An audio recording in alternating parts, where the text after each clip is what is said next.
Hey everybody, this is Rydo, and we're back to another live stream of Yu-Gi-Oh! Master Duel and video game news. Today is Monday, March 21st.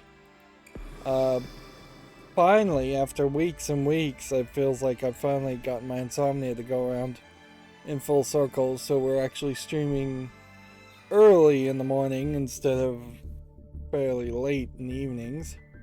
Uh, Interestingly enough, apparently 10,000 is the maximum gems. So much so that if you have any extra gems, they end up in the gift box. So we finally found a way to get something in the gift box, which also means we need to buy something. Um, so it would just make sense to go ahead and just buy protectors, and you spend 1,000 there. But also, it's going to be a case that I am going to get painted into this corner where fairly quickly here, before there's even a new expansion, I'm just going to have to start putting some gems down into some other purchase.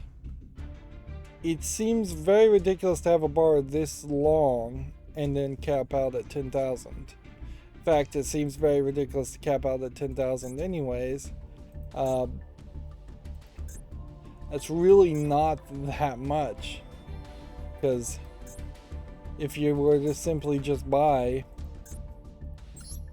10 packs, 10 packs, 100 packs effectively of this, that's 10,000. Or 10 packs of anything. And for a card game, collectible card games, spending 100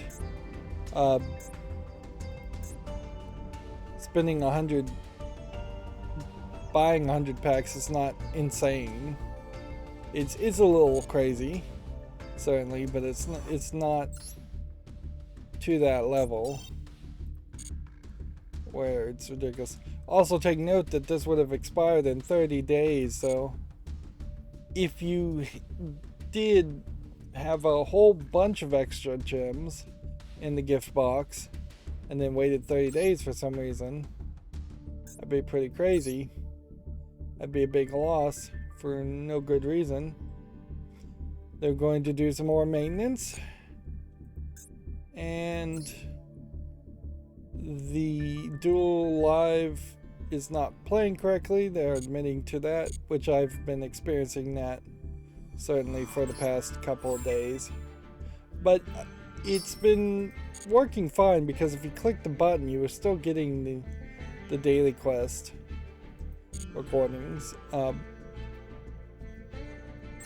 the accountability section, it was a pretty bad weekend as far as getting any recordings done. I've started playing Mirror's Edge Catalyst after finishing, I don't even remember what the game was before Mirror's Edge Catalyst.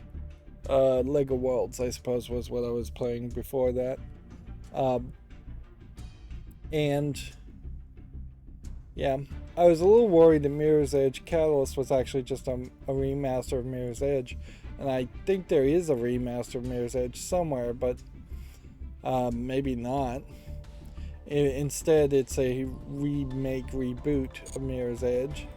You can see the Duel Live didn't work there either, but the 5 gems for spectating still was rewarded, which I am more than happy to live with that.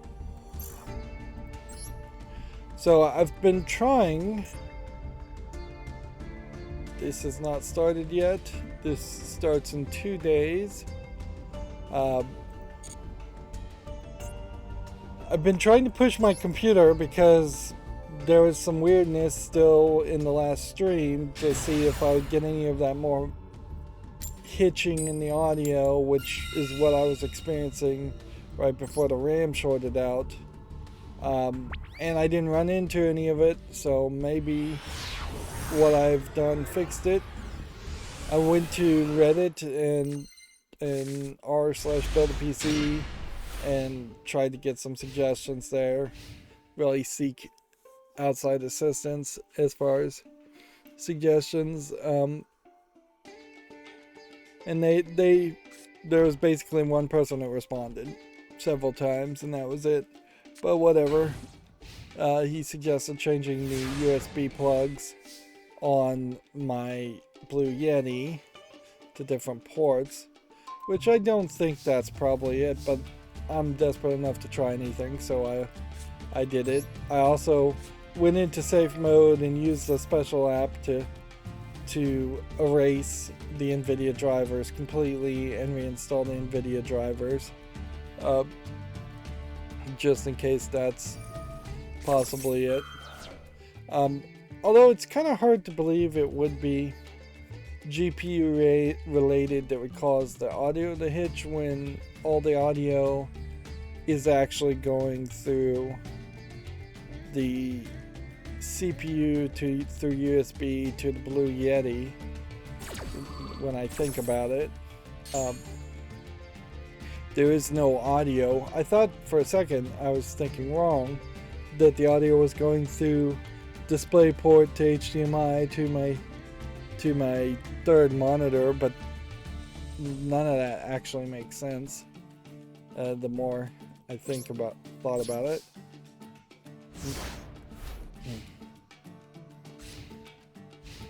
So, at least at this exact second, I would lean more towards, if there's micro stuttering issues, for it to either be a software issue, a CPU issue, or motherboard issue.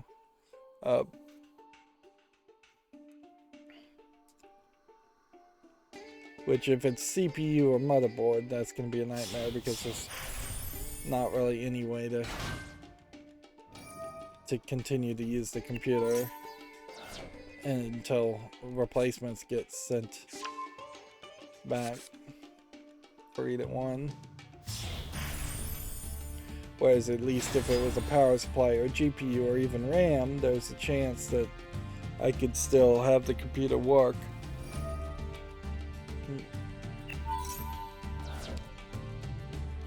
But hopefully, maybe the micro stuttering is just something with OBS even, and it's a completely separate other issue that has nothing to do with the other problems, and there's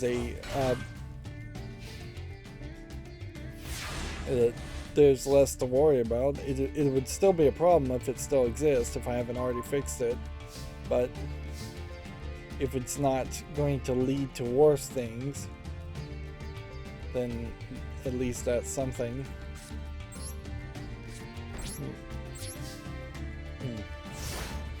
Also on the weekend, I finished up the extra dungeons that you can craft and arrange in Link's Awakening on the Switch, and so in less than a week, really, and really in less than maybe 4 or 5 days, I've played all of Link's Awakening and done everything you can there, although there is some weirdness around that. Also, in that amiibos or trading with friends could potentially get you more chamber stones to make different Zelda dungeons. Not that would really change too much if you had one slightly different tile.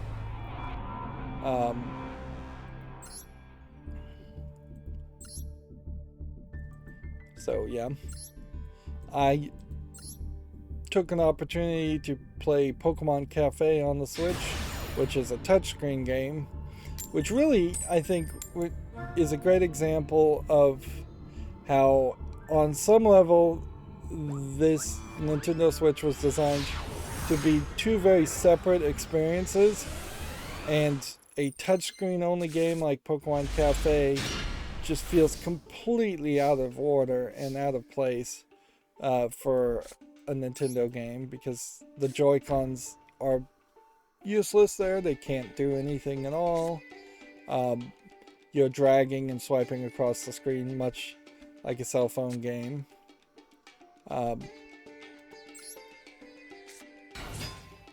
Like, it doesn't make sense for a game like that to be on to be on the Switch. And what's interesting is the Switch specifically, like Pokemon Cafe, I believe, if it specifically says, like, we'd recommend you be on a Wi-Fi network when we download these updates. There's no other network that the Nintendo Switch could be on. It doesn't have a cellular connection. So obviously they weren't even really proofreading when they ported over Pokemon Cafe from being a cell phone game to a Switch game. I also ended up installing and wasting a lot of time trying out some other games. Installing Mario Run again. I'd already played that and looked at it, and it didn't look like it's anything new really has been added to Mario Run since the last time I played it. All the Nintendo actual cell phone games feel like they've been abandoned. I still want to check out Mario Kart as maybe a slightly newer one, but I wouldn't be surprised if you practically never see another Nintendo mobile phone game made. Although it would make a lot more sense if they did split up their efforts and came out with a console that was a little bit more powerful and got away from the touchscreen elements. They've already gone away from the idea of a DS or dual screen concept. So a 2DS, 3DS ports of those games, like you would have to basically reprogram those games to make them work anyways. So it's only one step further to get away from the touchscreen. And they probably won't. Like, you probably could just have the touchscreen, but just really not have any games that ever actually use it.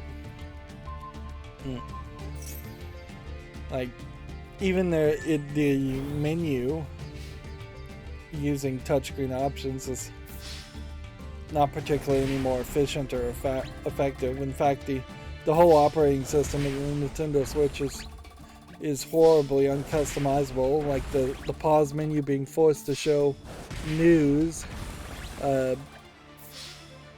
sucks, and being unable to really drag and drop icons where you want them, or hide the eShop, hide the news channels, hide the settings in general kind of sucks. I have been playing Magikarp Jump on my cell phone, and I think that is about the only one that so far I've found that was that's gonna keep my attention for at least a brief couple of days, and then I'll get bored of it almost certainly. It's gonna be repetitive very quickly.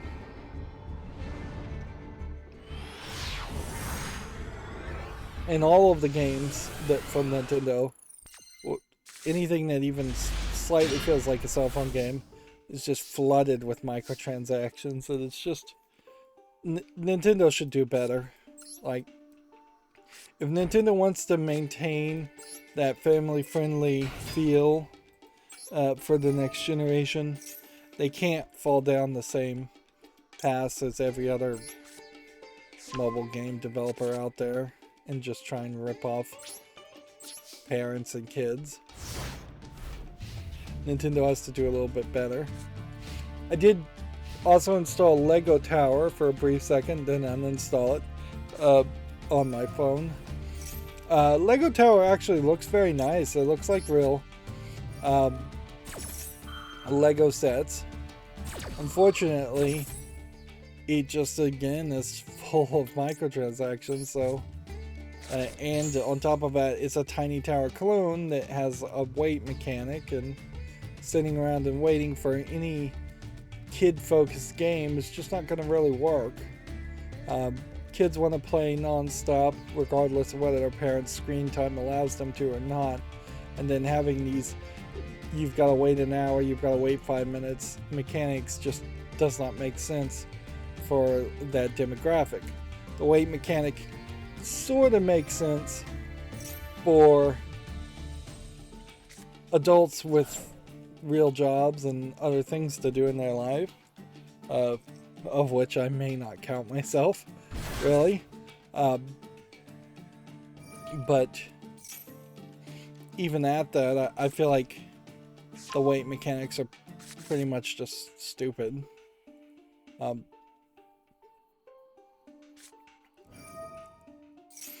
I can't really think of a scenario where somebody would really burn out on a game if it didn't have wait mechanics where they won't just burn out on the game anyways. Like, for Destiny's Child is my favorite mobile game that I've consistently played. There's like tickets you get to play in certain arenas, and you get a ticket usually at least one every 2 hours at most, usually one every 30 minutes. So I can log in 4, 5, 6 times a day easily and find something to do, or I can just do everything in one long run on a daily instance, and then really there's only then one thing that you have to log in and check a couple more times a day if you want to really compete. And there is stamina in general in Destiny Child, and I guess that's the wait mechanic, but they're so incredibly generous with that you can do a lot, and you can have a lot of stamina if you want to. There have been at least a couple times where I've had so much stamina that I've not been able to use it all in a 24-hour period, and I had to waste it the next day. But I never really get to anything that just says the game mostly ends or completely ends in Destiny Child as far as a wait mechanic, whereas many other mobile phone games totally have that scenario where you get through this tutorial and then the actual game shows its ugly face, and then it's like you can play 5 more times, and then you're gonna have to wait 2 hours to play one more time, then you're gonna have to wait another 2 hours to play another time, and so on and so on and so on. Or you could just buy more tickets with the premium currency from real world money. Most of these mobile games definitely do not do a good job of onboarding the player to get them to actually want to even invest in the game. They seem to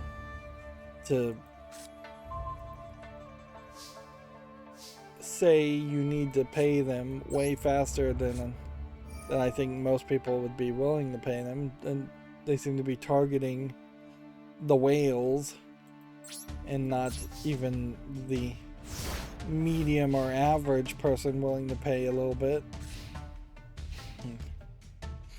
Kind of in the same way, like for Netflix. If Netflix had I imagine Netflix probably does have like a free 5-day, 7-day demo of their service.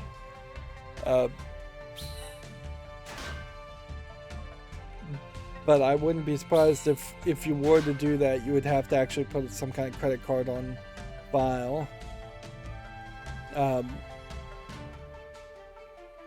But yeah, it wouldn't hurt if Netflix's mobile app, for instance, said, here's one movie, here's one kind of like family friendly demo that you can use to make sure your internet and your cell phone service actually works with this app, or your cell phone actually works with this app before you have to sign up. Like one movie, 2-hour experience for Netflix, I think would be more than fine. Even a like 1 hour experience or 30-minute experience would be fine. Even if it was just a collection of commercials, which they make those little 15-minute trailer commercials for their originals. They could easily have that running as a demo. Netflix actually came out with a 15-minute little short, which I found that interesting. Although in all fairness, I think it's important to point out that most people are somewhat rightfully so not finding Netflix interesting at this point, and a lot of people are getting angry enough to start canceling their service on Netflix. The potential of Netflix forbidding password sharing or charging an extra fee for people they think are password sharing is getting a lot of people's attention riled up, and then on top of that you have just a lack of particularly good quality content for mainstream viewers coming out. They have this new cake show that I'm enjoying, and Kotaro Lives Alone as a Japanese anime is really good, but it is unfortunately also like trauma porn or misery porn in a lot of ways, because it's only a slight spoiler to say that you have this kindergartner, like 4-year-old, living in an apartment on his own, and then everybody else in the apartment complex deciding to take care of him and watch over him as the only adults in his life. And the only way really you would have a scenario like that would be either extremely bad parenting or something worse. And without spoiling it, suffice it to say, you find out fairly quickly that there is a scenario like that, and that is why this kindergartner is living alone in this fantasy thought. And it doesn't roll over like that is like you're gonna get one revelation that one bad thing happens. No, like almost every episode is going deeper into the horrible scenarios that happened to Kotaro,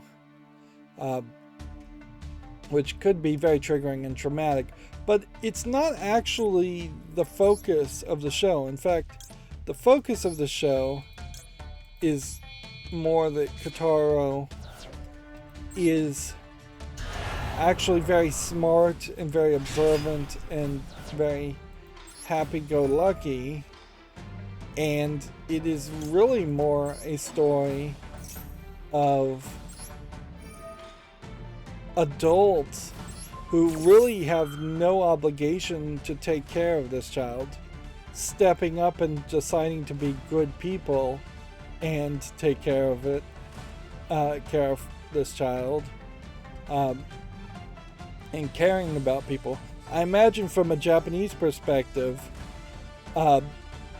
it may very well be that this is a veiled message to the older generation of Japanese people who traditionally it's been the case that the family has been required to take care of the elderly people in their family, but honestly, if Japan as a society is going to thrive and continue to succeed, at some point, the older generation is going to have to contribute a little bit more too, and take care of the younger generation. Of course, I'm not talking about parents taking care of kindergartners. I'm talking about 60, 70, 80-year-old Japanese people saying, you know what, I need to either retire or give money to my children or give my house to my children, and change the way they do real estate, because it's unattainable to have an entire generation just giving up on having children of their own, or giving up on having any hope for a career. The scenario is not too different from the baby boomer and the generation of baby boomers' children in the United States, where many would argue that the baby boomer generation has sucked out a lot of wealth out of the society, and arguably is not doing quite enough to support their children and their next generation, as they struggle to find any affordable housing or good paying jobs. And good paying is not just the only problem, and I don't want to get into a whole economics rant here, but consistent jobs have become a thing very much of the past. Like baby boomers effectively had 2, maybe 3 careers or jobs in their entire career, where it's now very much the case that you are either forced out or have to quit a job after 4 or 5 years. So the idea of working somewhere 15, 30 years and getting a pension has been completely thrown out the window.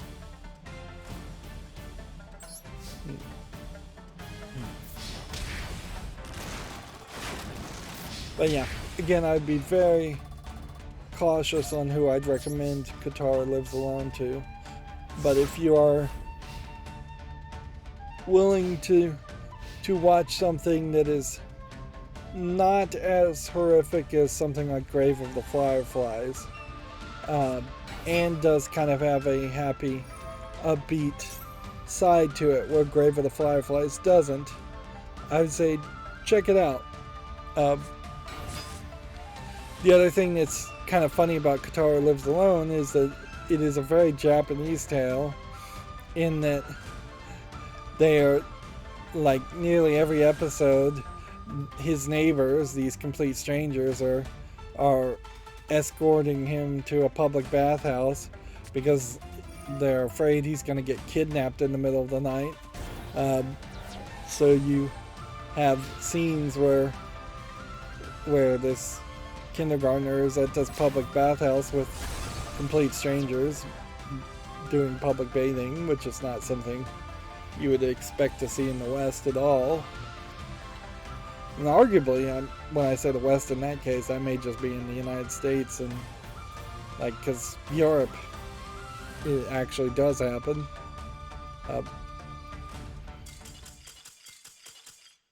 Let's see, did I watch anything else in my haste of watching way too much over the weekend and not recording enough? I don't think so. Yeah. I am definitely watching too much TV.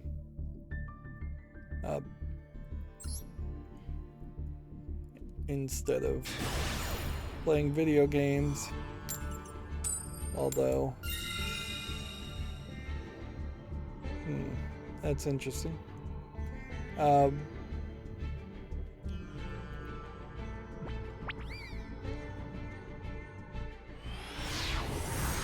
Yeah.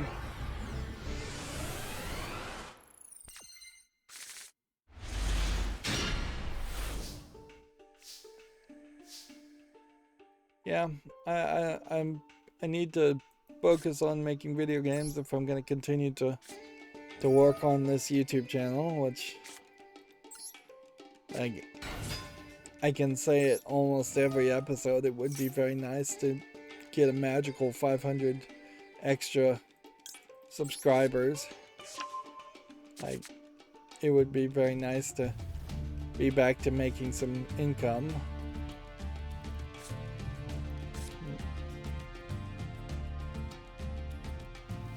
And I guess the only other thing I can say to that point is that at any point, like, my computer could break or just something else could happen where I stop making content on my YouTube channel. And that's true for any content creator, certainly, but I definitely do see a lot of scenarios where that could happen. Whereas a lot of those scenarios go away if I was fairly guaranteed that I could pay bills, any bill, I'll just earn even a couple of pennies per video.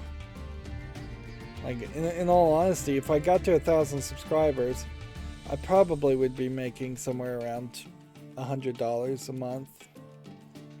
I would have to really look at the numbers, and the numbers shift on a different scale, and that's only based on my information from previous instances. So who knows, the view rate for ads now may be way smaller. I'll also say, when AdSense closed down my account, or they said they were going to close down my account, they said they were going to mail me a check. I don't think they ever did that. Yeah, so yeah, I probably got ripped off by Google once again in that case.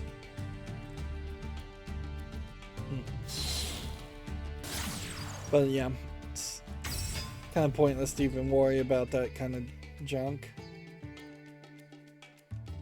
Let's see.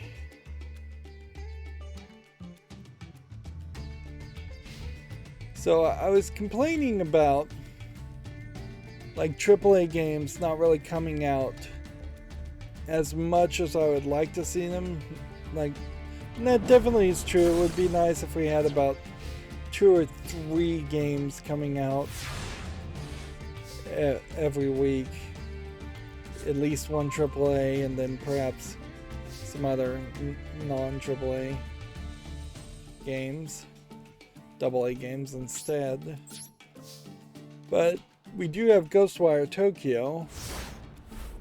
But what's interesting here is either a Windows update or reinstalling the NVIDIA driver has decided to put the yellow line around whatever is being captured.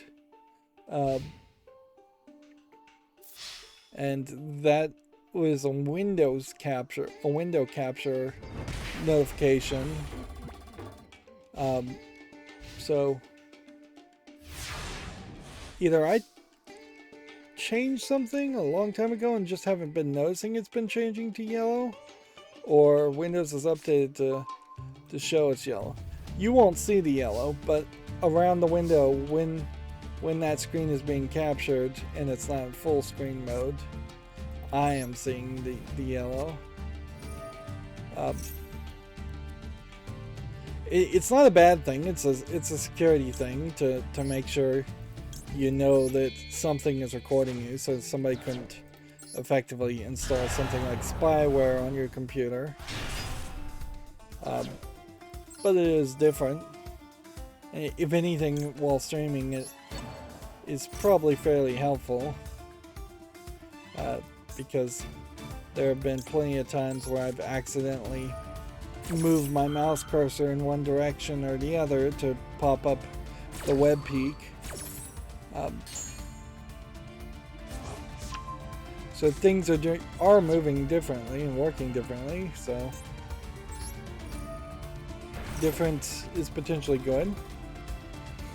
OpenCritic has Ghostwire Tokyo out. Reviews and the embargo being out. They're giving it a strong review. 65% of critics recommend. It's 76 as far as top critics recommend. I did see one review of it, and one of the things that was said was that it, for the most part, was an overall good game, but it didn't have any horror like The Evil Within, and the player didn't actually feel like he was getting better at playing the game, more that he was just unlocking skills that were making things easier for him, doing more damage, for instance. You probably would get a lot more out of Ghostwire Tokyo if you specifically were Japanese and were very, very much familiar with the yokai stories back to forward, which I'm not sure even Japanese people have a consistent knowledge of the yokai stories, because I wouldn't be surprised if they are like urban myths that get passed down from school classroom to school classroom, and they just evolve. So yeah, it is a little weird looking, I would say, Ghostwire Tokyo is, because you're doing these kind of Buddhist, Hindu, Shinto finger positions to cast spells instead of shooting guns or anything like that.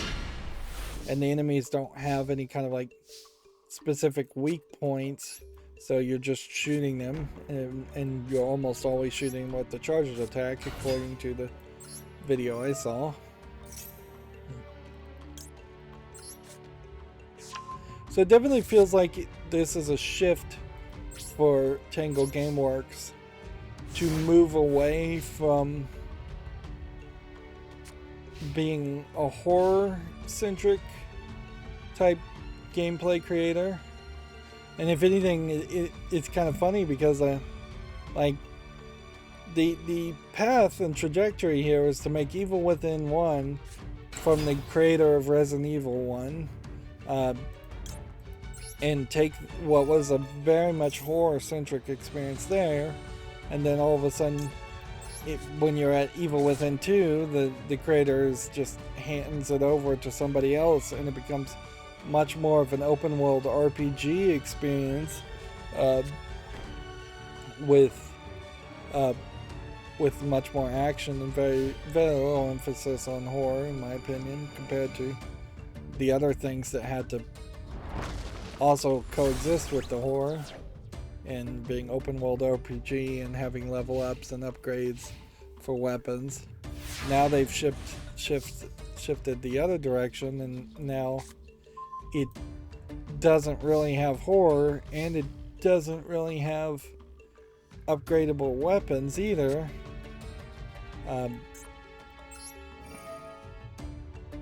So it feels like they don't really know what they want to do. And you saw a very similar experience with the Resident Evil series, when you have Resident Evil 1, 2, and 3 kind of feeling like they're focused on horror, and then you get to 4, and 4 is much more of an action game, and then you get to 5, and it's way too much of an action game. And then you get to 6, and then you almost have an open world experience in a lot of parts of 6.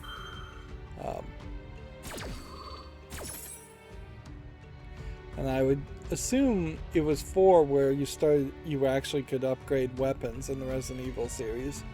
I would assume you couldn't do that really in Code Veronica or 3. Maybe you could trade out one weapon for another, but actually being able to upgrade the stats probably started in 4.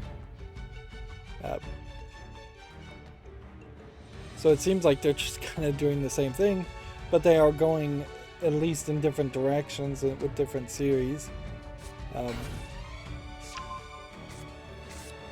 I will say Ghostwire Tokyo lets Tango Works be a Japanese company telling a Japanese story a lot better than Evil Within, which had to basically whitewash the Japanese character into a American character in the Western version. That didn't activate my second attack.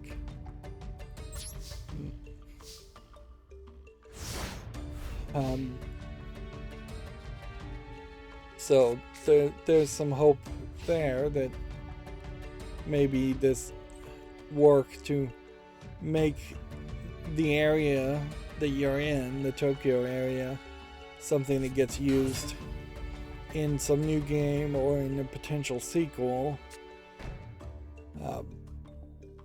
Hopefully that investment is more useful than the random buildings and random levels that you would have had in Evil Within. It definitely felt like Evil Within was pointing towards the idea of eventually having a full open world horror experience with much bigger environments, and I just don't know if that actually works ever. Like when you really think about it, horror games probably should be linear. And I think what I would want to do is just reserve judgment here. Like, I certainly could say, oh, the mainstream video game journalists are at it again and they're giving poor reviews or lesser reviews to Japanese game developers versus Western game developers, but getting a 76 may be right in line with what it deserves. So I don't want to immediately jump to that knee-jerk response or thought. Although we have certainly seen that happen before, I want to try and build up and save whatever credibility I can. Apparently PAX East 2022 is happening, and Gearbox Entertainment is going to be there with a showcase. Okay. You'd almost have to assume that they're going to have to pull the trigger on the Borderlands movie. That's pretty much what I'd have to just assume is going on. If not, they're just going to be so overly focused on like a launch of Tiny Tina's Wonderland Adventures or whatever it's called that they would.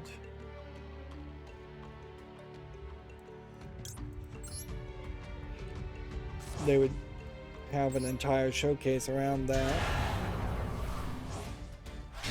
That'd seem a little weird if they did go that direction.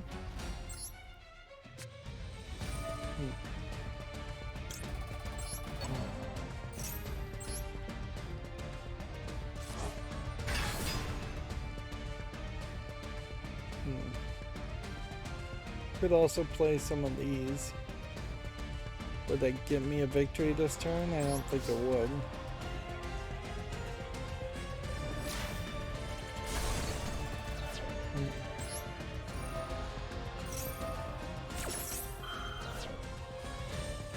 So he chains it, cancels that, destroys that.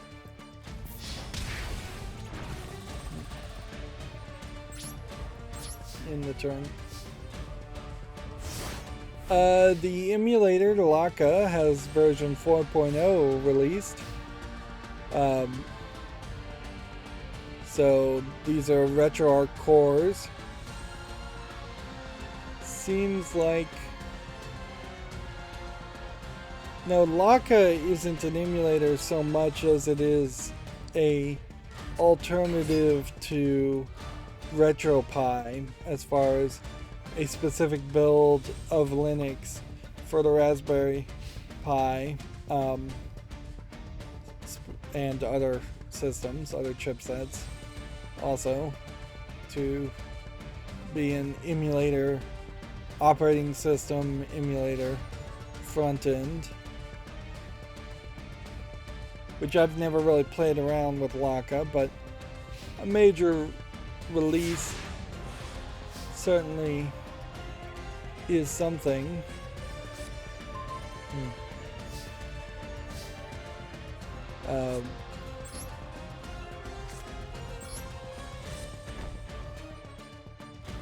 Let's see, do we want to do anything here? Yeah, it almost is worth it to special summon this and sacrifice this. Just to have one more thing on the field and to kill this guy.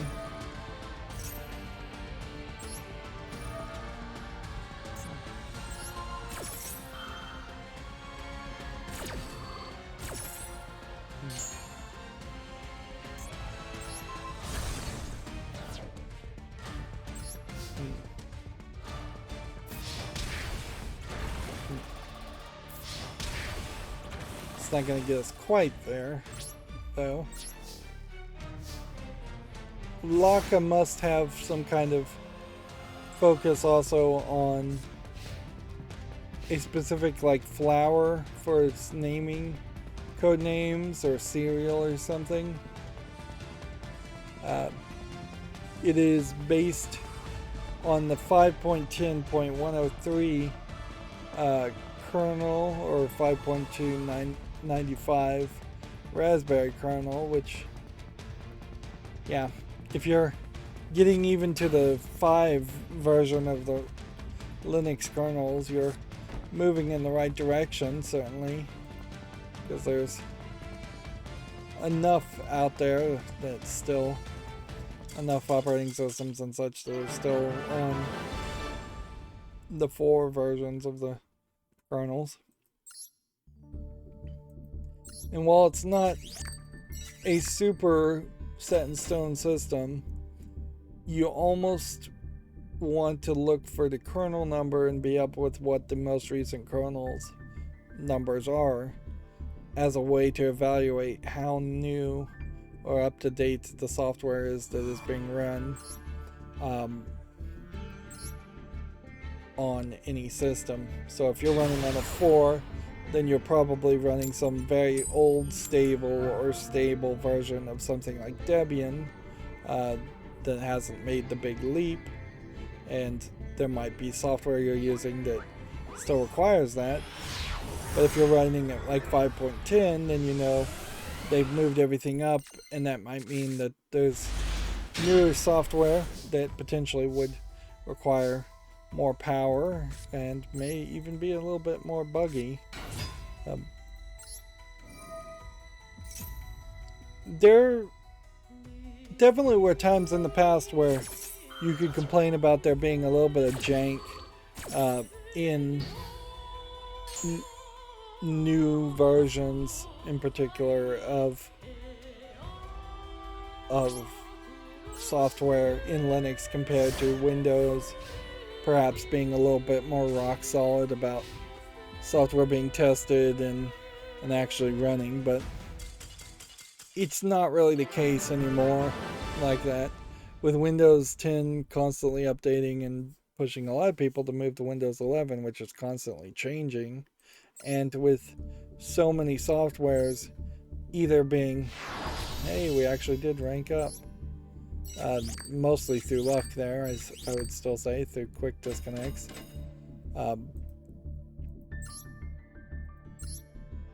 Like, there's a ton of software that really isn't getting updated or is getting very minimal updates on Windows, and a ton of software that just should have been replaced as far with alternatives on Windows many decades ago.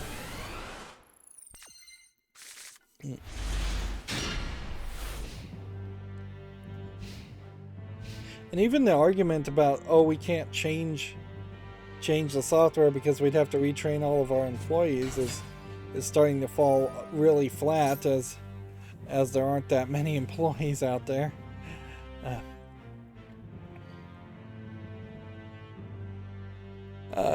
Moving on to video game news, Video Games Chronicle says players have found a workaround to unlock the WWE 2K22's My Faction exclusive characters. Seems like 1, 2, 3, and more. At least 4 characters can be unlocked.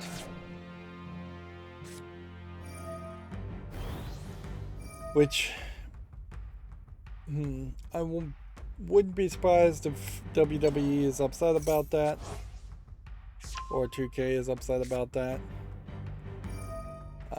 But it probably is a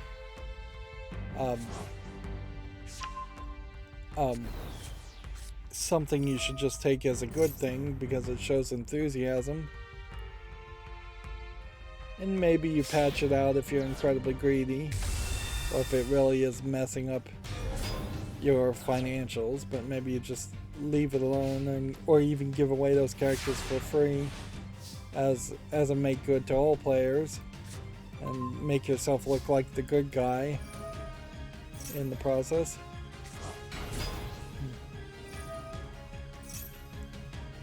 We already talked about Supermassive having released its first trailer for a teen horror game called The Quarry. I kept referring to this, to the game before this from this developer as the Butterfly game. It isn't actually called the Butterfly game or Butterfly Effect. It's called something else.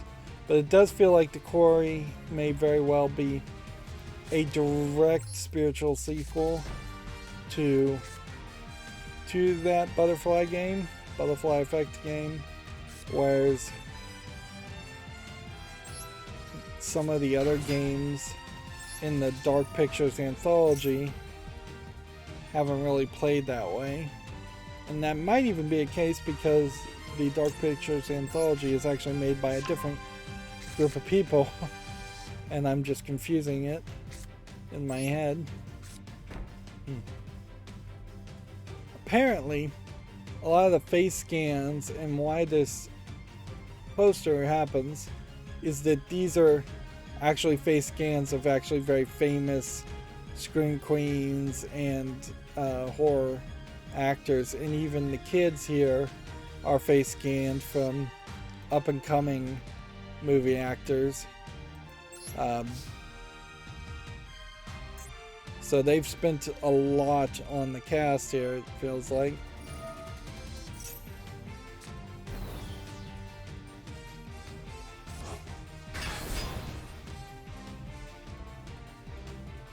Jeez, every time I try to attack, I'm just making it worse for myself.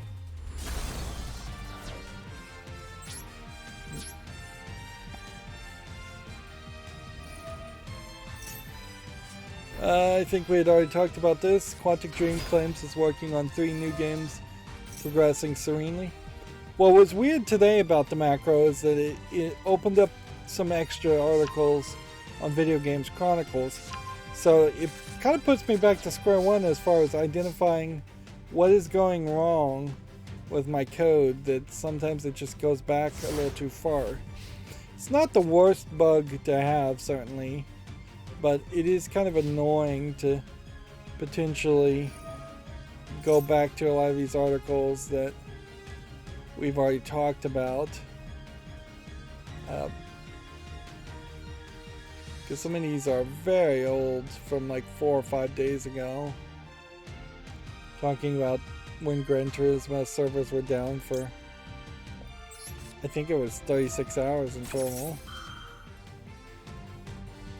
I also think I heard that Fortnite is going to take building out of its gameplay, but I don't have an article around that. That would be interesting, to say the least. Demon's Tilt being the next free Epic Games Store game. It'll be interesting to see how many people potentially are even interested in playing a digital pinball game, even if it's given away as free. Roller trampolines being delayed. Gran Turismo with microtransaction controversy in 30 hour. It was 30 hours. Server downtime. Ubisoft talking about their scalar tech, which will be a long time before the scalar tech means anything to anybody. Overwatch 2 having a release date somewhere April 26th.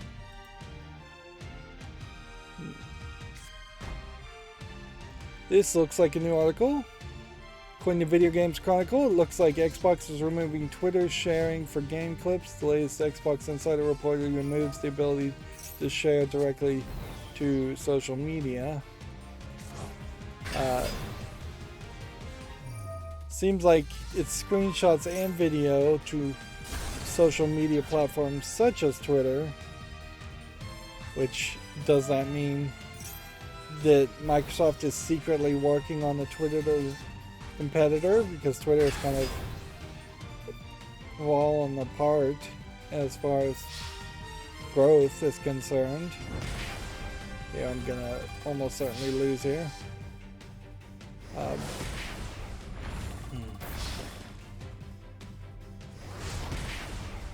I could see Microsoft potentially trying to get rid of Twitter for its own like Bing type software that it might announce as a Twitter competitor.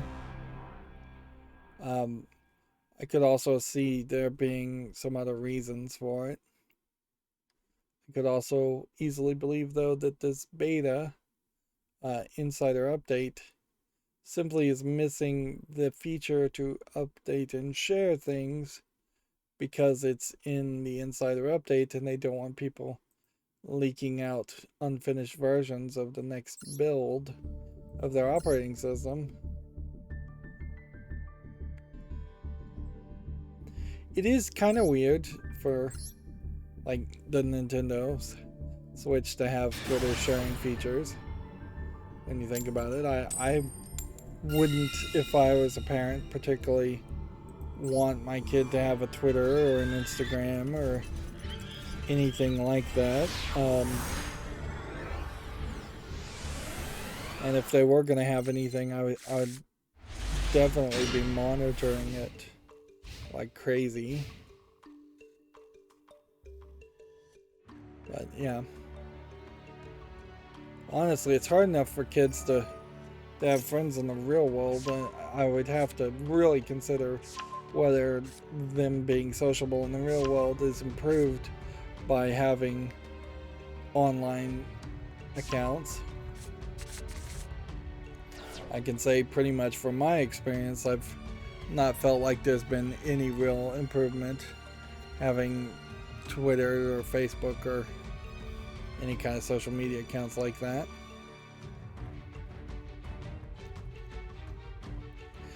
Moving on, fans think they've uncovered more multiverse characters, including LeBron James and Taz.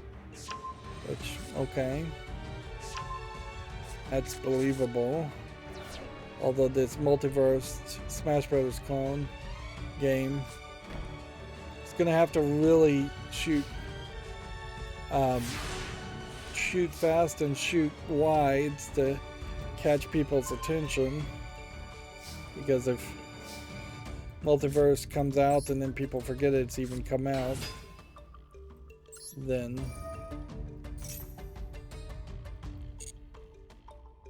that's a thing.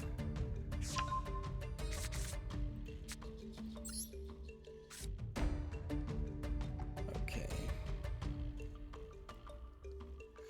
I don't think there's much to do here.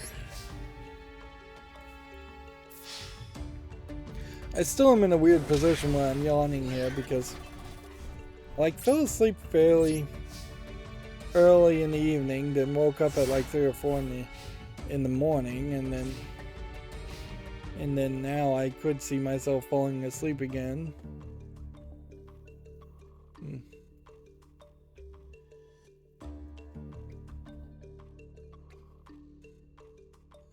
Let's see. Moving on with news. Sega's iconic Tokyo arcades are officially no more. The centers were rebranded on Friday following the sale of Sega's arcade business. You can see them seemingly just breaking the Sega signs unless they were specifically pre-broken into sections, which that's also believable that when you look at just like the size of this guy's heads and the size of these light bulbs, these are probably about the longest light bulbs you could get. It definitely gives the impression that this is a very, very big sign, maybe 11, 12, 13 feet tall. And I would think Sega would want that sign as a historical relevant thing.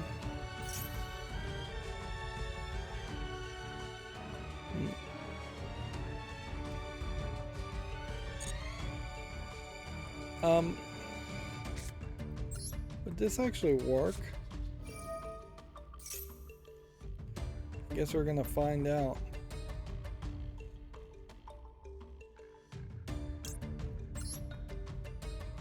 So take that one, and then that one. Put that there.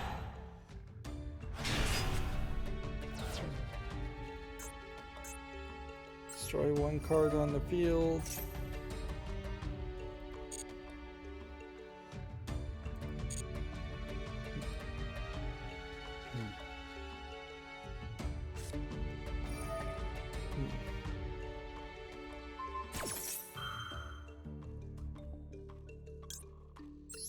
Chaining this probably doesn't stop that from happening.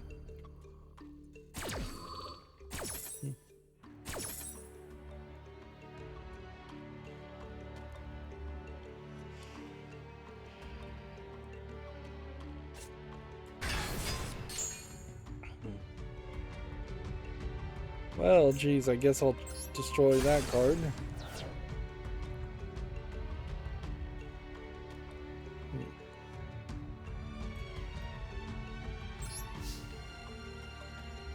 Go ahead and attack there. And there. And I potentially have won here because it's questionable whether he's got enough cards here to win. Video Games Chronicles says Square Enix insists that the Babylon's Fall future is not in danger despite a tough start, which is pretty much all Square Enix could say, and save any face at all.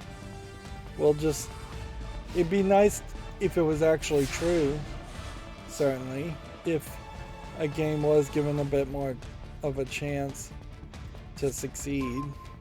Although I don't know if I really believe Babylon's Fall would particularly improve much if it was given a chance to succeed.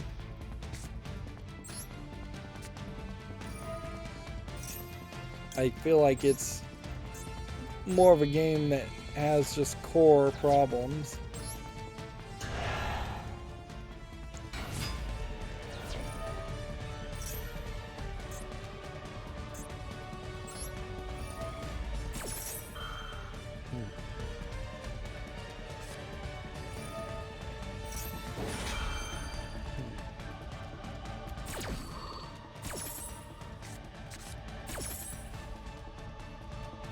Okay.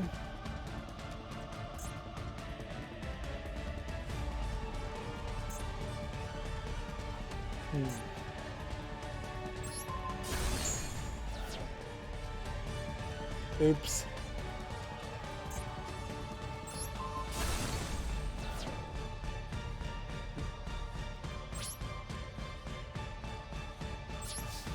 Well, screwed up there. Gran Turismo 7 has Sony's lowest user score ever on Metacritic of a 2.5, which is pretty low, certainly. But definitely feels like microtransactions and maintenance downtime were two straws that broke the camel's back. Hogwarts Legacy fans think they've found a connection to a major Harry Potter villain. The game takes place around 100 years before the books, which I'd like to wonder, when is the time of the three brothers that are mentioned in the little triangle and line symbol?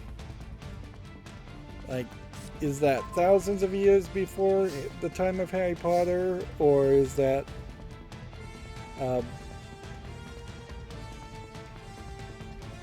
just hundreds of years? Or, like, I'm not sure. Like, I wouldn't be surprised if you told me Dumbledore was one of the three brothers, or if the whole thing was actually just a made-up allegory and that never actually happened.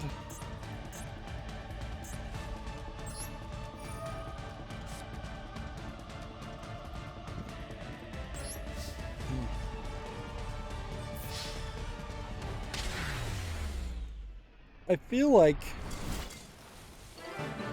the story of the three brothers, as I very vaguely remember it from playing Lego Harry Potter, which is like the worst source possibly to get that story, probably is either allegory or the story of figuring out magic for the first time. I would suspect that this guy set 100 years in the past is probably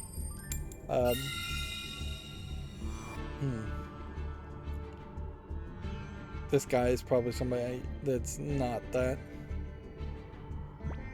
Let's see. During the demo, fans were introduced to Victor Rockwood, a dark wizard who has formed an alliance with the goblin Ranrock and his goblin rebellion. Fans believe Victor Rockwood may be connected to the Death Eaters, the group of dark wizards led by Voldemort in the Harry Potter series, which is set roughly 100 years after the Hogwarts Legacy. I guess the question then would be, how old were Harry Potter's parents and how old was Voldemort? Because that doesn't really make sense. From like the Harry Potter movies and the where you were seeing stories and journals of Voldemort when he was a kid at Harry Potter's, it doesn't really make a lot of sense that that happened potentially 100 years ago in the past, of 100 years before the Harry Potter times, and the timeline would line up correctly there that way. It just really doesn't feel like it would. Hogwarts is a weird place, certainly, where if you told me that Harry Potter took place in 2022, or if you told me it took place in 1920, I'd mostly believe you, except for the fact that if you've seen the Fantastic Beasts and Where to Find Them, that also closes the gap as far as where the timeline with Voldemort really could be.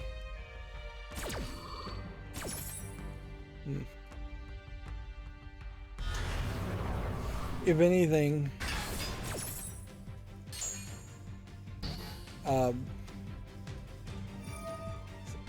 scrolling down here some more, it seems like maybe this person is a descendant of August Rookwood as a Death Eater.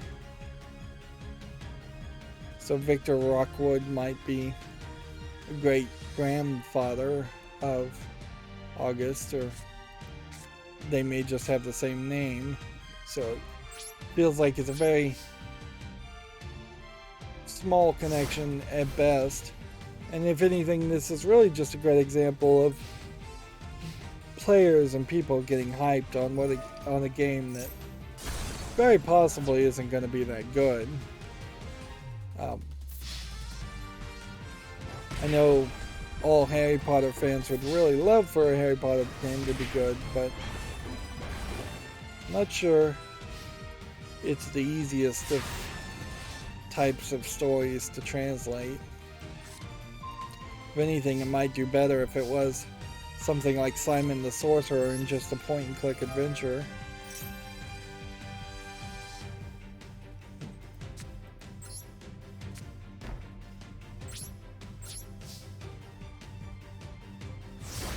Moving on, the Video Games Chronicle says the Wii and DSi shops are down worldwide with no explanation from Nintendo. The company has yet to comment on the issue.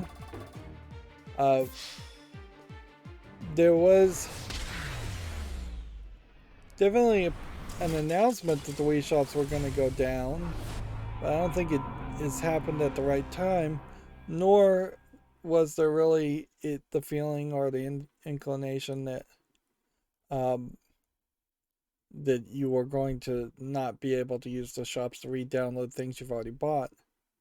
They stopped new purchases in 2019. So now it seems like they probably just have their servers crashed. I wouldn't be surprised if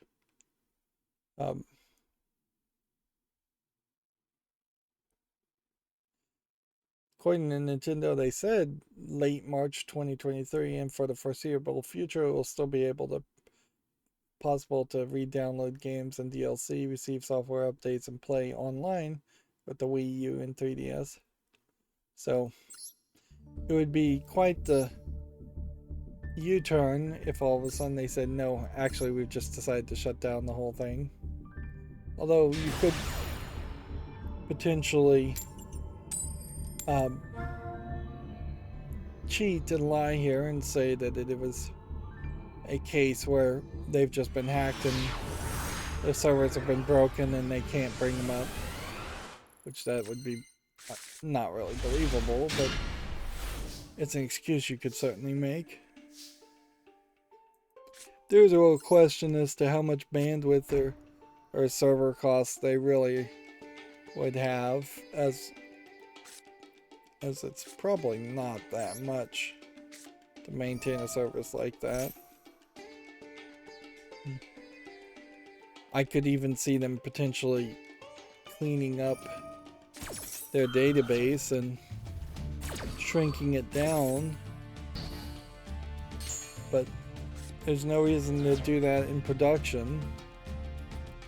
Like, you could certainly have made a smaller version of the eShop that just has a much smaller database of accounts that are still active and purchases that are still valid to let people re-download, and worked on that and switched it over seamlessly.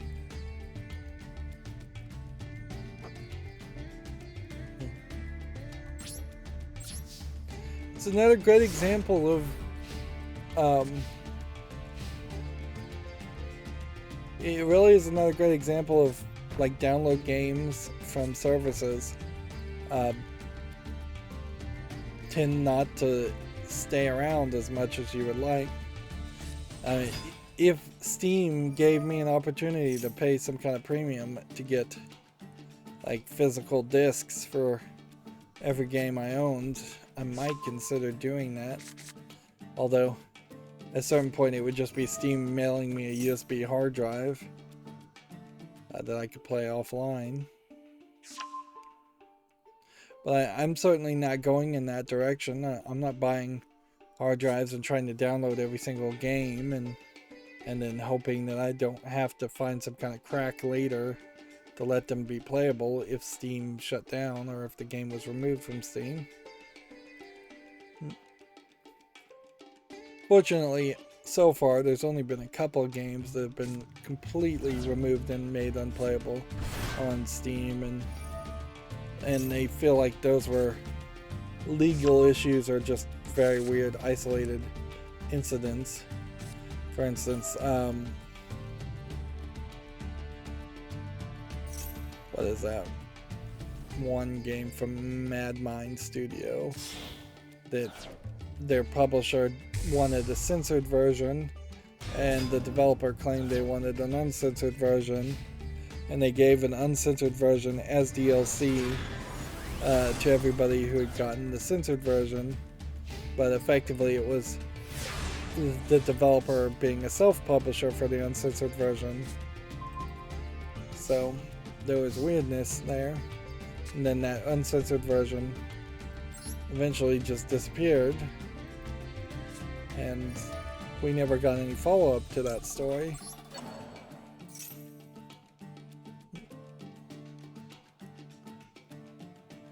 Moving on with the news, Fortnite has removed building from its main mode for the new season. The game will also implement new movement mechanics,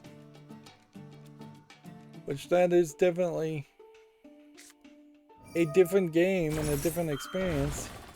In a lot of ways it feels like they have just made Fortnite than a battle royale first-person shooter game. Not too different from something like Counter-Strike Go with just more players. And there's been certainly last man standing style of gameplay in first-person shooters for a long time. So it oddly feels like they're playing to the mushy middle as far as what they're offering. I haven't heard anybody really talk about Fortnite, so I don't know if there's a lot of people playing Fortnite anymore since the game has been removed on Apple storefronts. I don't know if they actually did get removed from the Google storefronts. But yeah, I wouldn't be surprised if it's not very popular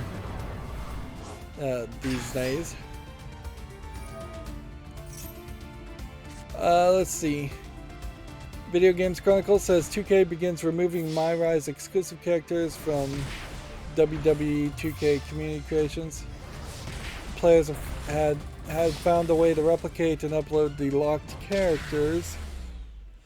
So now, here's your follow-up to the story, where they have now made it so you can't just download those characters as a community creation. Almost certainly, though, you could probably make your own version of the characters that look the same. Maybe they won't exactly play the same or look similar. I actually haven't seen anything about this WWE game as far as making your own custom characters, but I would assume that's a feature. Let's see. Humble's $40 Stand with Ukraine bundle has raised nearly $10 million for charity. The large 123-piece bundle is still available for the rest of the week.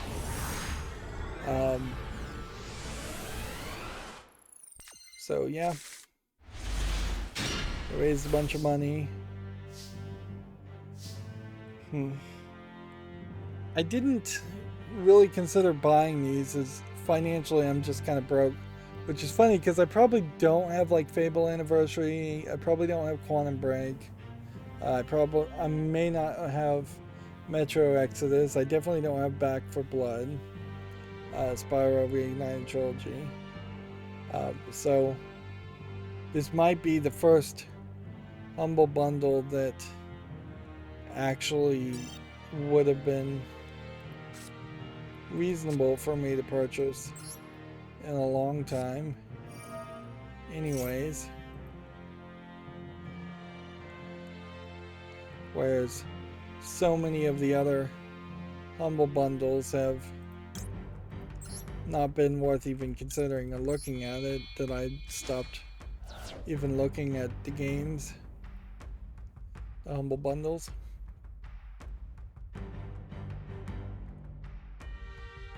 See, if you pay $40, that seems to be the minimum you can pay.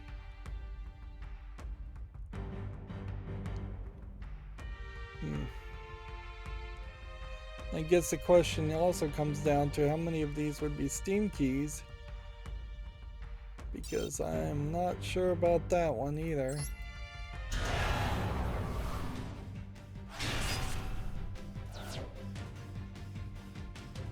Yeah, if you told me that since the last time I shopped or bought anything from Humble Bundle that they had moved almost all games or all games away from having Steam keys, I would be fairly shocked.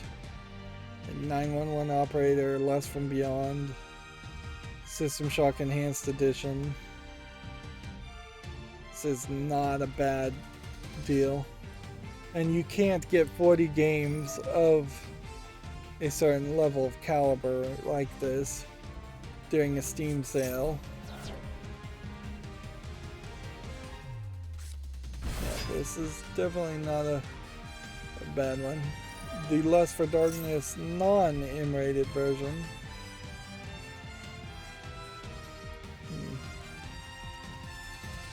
And it seems like they're also throwing in several comics, which that potentially may buff up the numbers. There really may only be about 36 games here.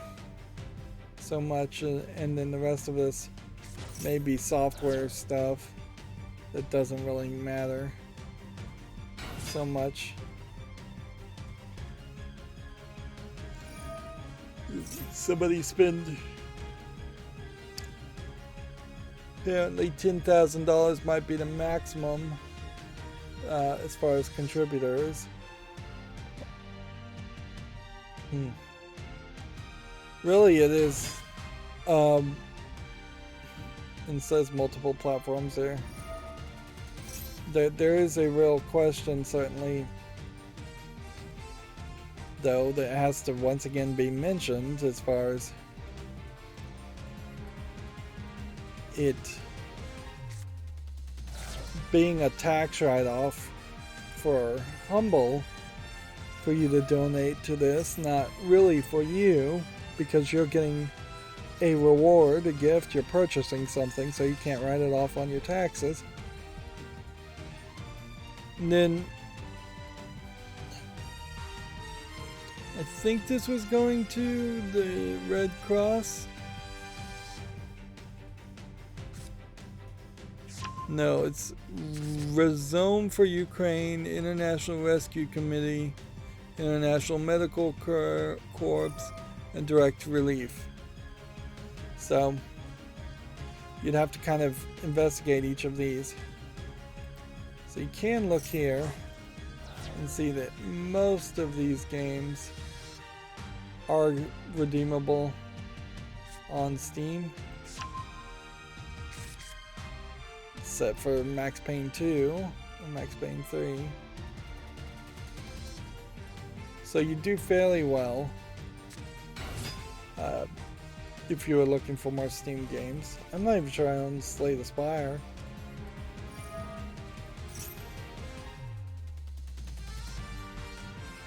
Fortunately, I'm just in such a weird position where I have so many games, and it's just not really.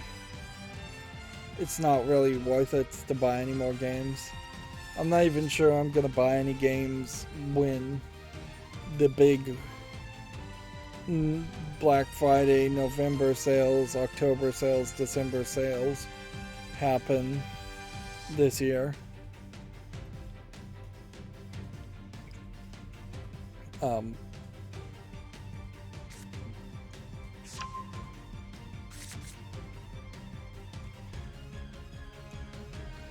Moving on, the major Dark Souls exploit that took the servers offline has been published. PC servers remain after nearly 2 months. Elden Ring is said to be unaffected. Honestly, it feels like 2 months is more than enough time for them to have fixed these bugs, and they are just using this as an excuse to push people to play Elden Ring. An excuse that feels like it's actually worked, unfortunately, or an excuse to just leave those servers offline forever.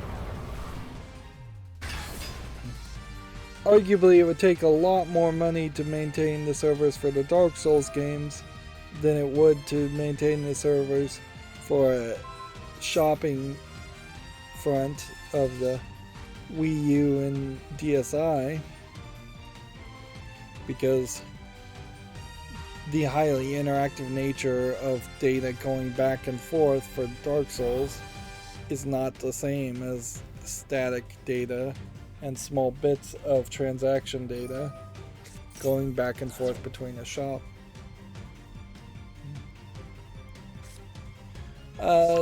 Video Games Chronicle says watch over an hour of LEGO Star Wars The Skywalker Saga gameplay. There's a free to start, it feels like, LEGO Star Wars game that was like The Force Awakens or something. I tried to play it, the graphics looked pretty bad, the controls were awful. I got through maybe one level and then abandoned it on my cell phone. What's interesting is I saw an article here, though, that this was going to be the last LEGO Star Wars game.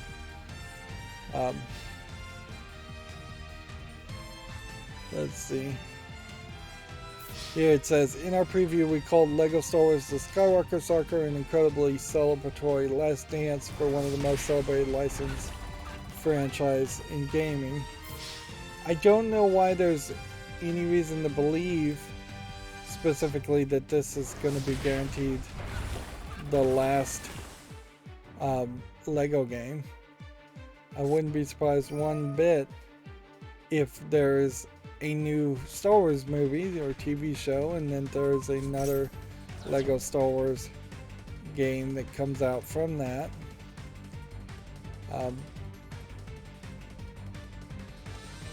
Everything looks shinier. There looks like there's a lot more particles compared to the previous LEGO games. Ideally, you're gonna hope everything runs very smoothly.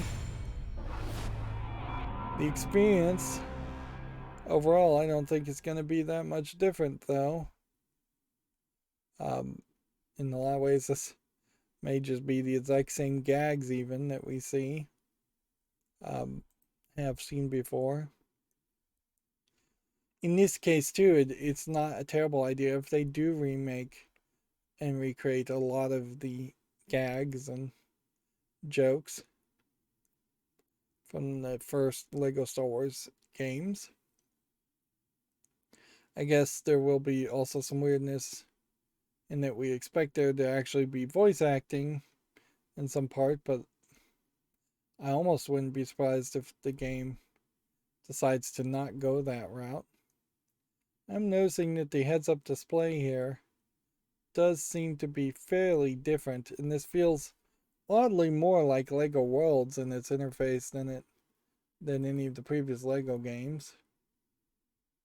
Maybe that'll be a good thing though, because it feels like it's giving you better instructions on what to do and giving you better ideas of what the side quests are to collect gold bricks. It has a combo meter that fills up. It has a radar map, which that wasn't something that was in the game before.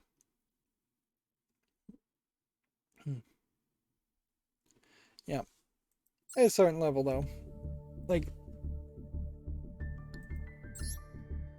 there's not too much new you can do with LEGO Star Wars until there is a new Star Wars thing worth advertising. But that could happen, certainly. The Mandalorian could end. Or the cartoon could get a LEGO game from some of the Clone Wars characters, because there has never been a LEGO Clone Wars game. I could see TT Games doubling down and focusing exclusively on making Star Wars games and getting away from the other licenses of the WB variety now that WB potentially is in question. There was just a Batman movie. I haven't heard a lot about it, but it probably is a little too adult or too dark to have a Lego game based off of it. But I'm not really expecting a ton of new WB franchise movies to come out.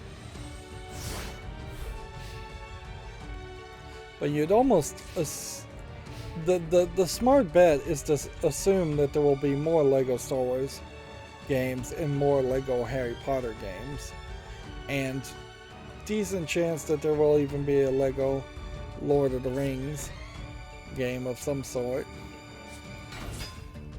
And you can heavily bet that there would be more Marvel and DC games. So there's already like 5 different series which they could just spend the rest of their life making. Moving on, the next gen patch for the original Dying Light has finally reached Xbox. PS5 got the update earlier in the month. Hogwarts for the PS5, Hogwarts Legacy for the PS5 and the Xbox Series appear to cost $70 with no upgrade option, which that sounds expensive. This is another screenshot that really, I think, highlights the weirdness as far as what time is it in the Hogwarts universe. If this is supposed to be set 100 years in the past of Harry Potter's time, then like all the furniture and all the fabric and all this, unless it's just made with magical technology that was 100 years in the future, and for some reason that trend did not continue to the point where Harry Potter had 100 years in the future type technology. Like all of this, as far as the robes and the globe and the woodworking, has to kind of feel like it's brand new. The woodworking, the desk could easily be thousands of years old, but the textiles, the fabrics, the fashion, the style, that all doesn't feel like 1900 or 1922 or 1910 whenever Harry Potter was set. Like you have to remember that the United States is slightly over 200 years old, so you're getting back to the era where people would have been wearing like ruffled collars and look like puritanical characters from the time of Christopher Columbus and such.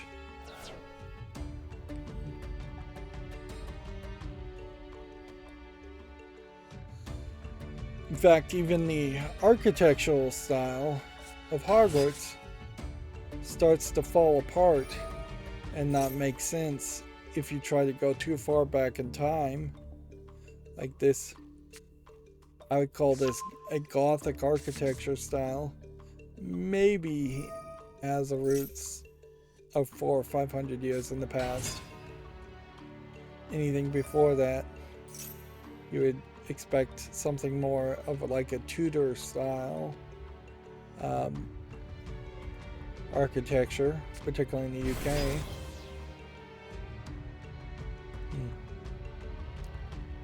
I think there definitely is room to show or tell a story in a Hogwarts-like school that is brand new and ultra modern and has like computers in the classroom and is designed to look like a modern school, modern office building.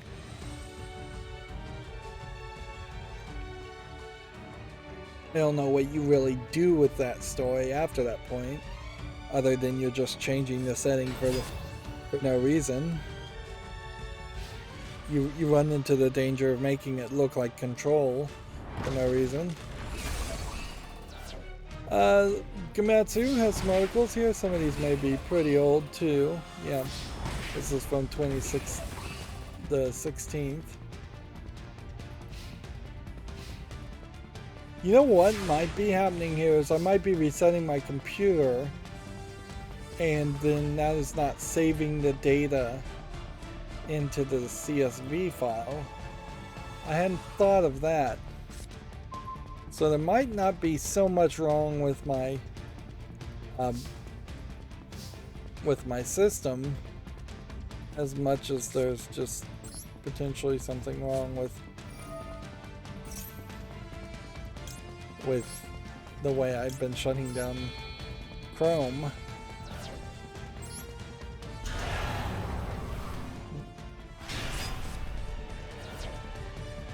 So we have a whole bunch of articles here, but I don't know if any of these are things that we haven't talked about. In fact, I'm fairly certain we've talked about most of these.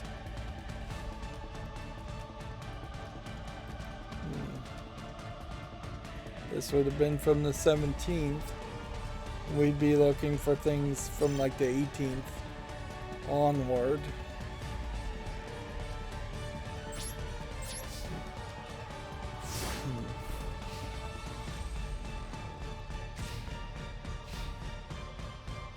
Yeah, we've talked about all of these. Godfall Exalted updated launches April 7th. That might be new, but I doubt it. Hogwarts Legacy adding a Switch version launches this hallway with new detail, gameplay, and screenshots.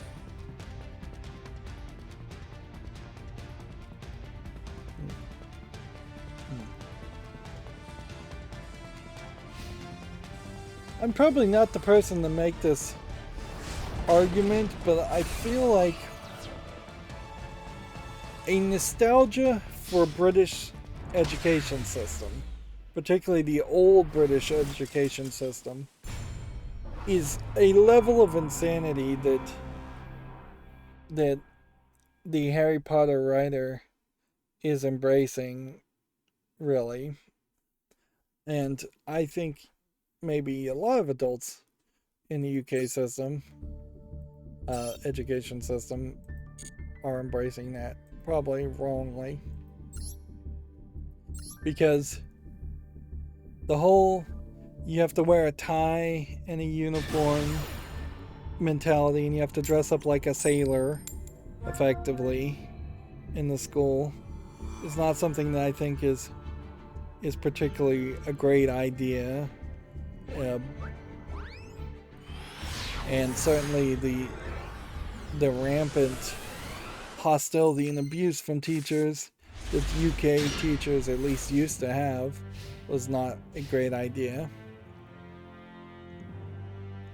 And without getting too political, I think, yeah, the Harry Potter writer probably has some nostalgia for the old ways things are done, in a lot of ways that she just has, in the literal sense of the term, a conservatism bias or a nostalgia for conservatism that is not well thought out or well played out. It doesn't make a lot of sense narratively that Harry Potter, who would have had to go on to UK schools before he found out he was a wizard, is then sent to a wizarding school that is even more conservative and old-fashioned, instead of being something new and exciting on top of just the magic.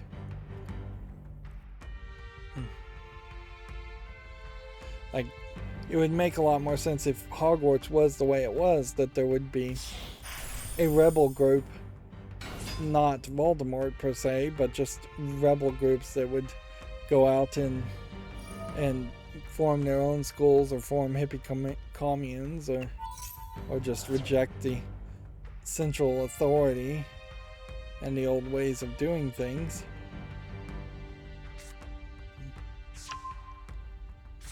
Moving on, let's see, still closing tabs we've already talked about. DNF Duel Ghostblade trailer. think we talked about that. Stranger in Paradise Final Fantasy Origin has its opening movie. Arknight's Infield announced for PC, iOS, and Android. This is still old stuff. Nine Souls having a crowdfunding campaign. We talked about that. Full Metal Alchemist Mobile having a second trailer. Wow, I'm not sure if there's going to be even 10 new articles from Gamatsu. Which kind of makes sense, actually, if I think about it. I did start early today, so it would make sense that Gamatsu doesn't have anything new to post yet.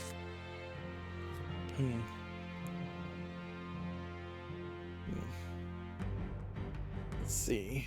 Anonymous Code launches July 28th in Japan. It has its 5th trailer. This is the one that I think is a visual novel, sci-fi visual novel.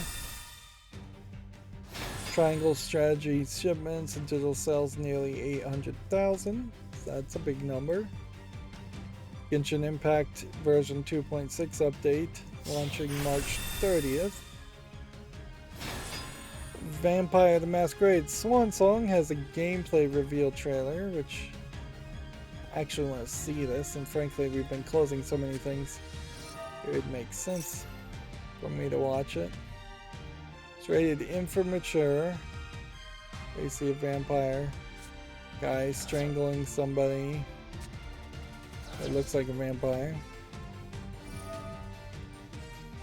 So there's been several Vampire the Masquerade games of different styles. This one feels like it is going to be more of your Telltale style conversations with slightly more walking around and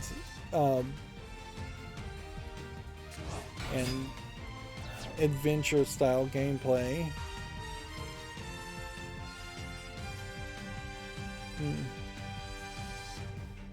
Yeah, it definitely feels like it is a murder mystery for everything that's being shown here.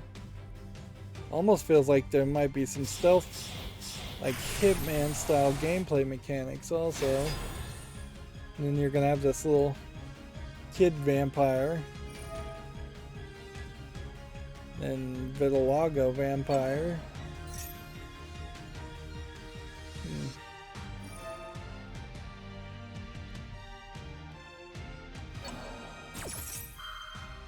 For a gameplay trailer though, you're not really seeing any running and gunning or anything like that.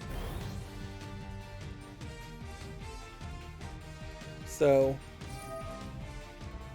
I wouldn't be surprised if there's some stealth Hitman sequences, and that's about that. And that's not a trailer that would make me immediately dismiss Swan Song, but there have already been a lot of problems with previous Vampire the Masquerade games, and so much like the 40K series, it just feels like a series that potentially just doesn't have enough support or legs underneath it to succeed. Let's see.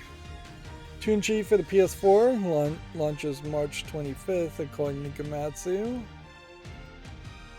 Tekken Bloodline animated series has been announced, which apparently it's a Netflix series. I really don't see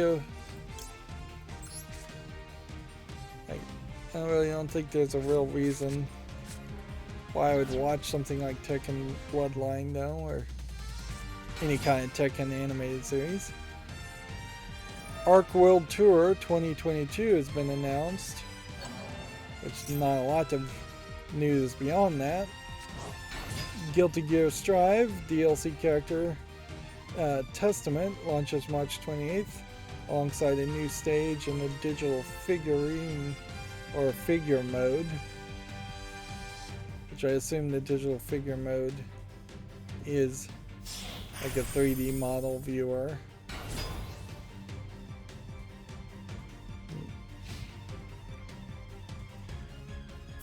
You know, I've wanted for probably at least 6 months to a year to start thinking about going down the route of looking at fighting games, but I am really not a single step closer to knowing which fighting game I'd really want to cover, if any.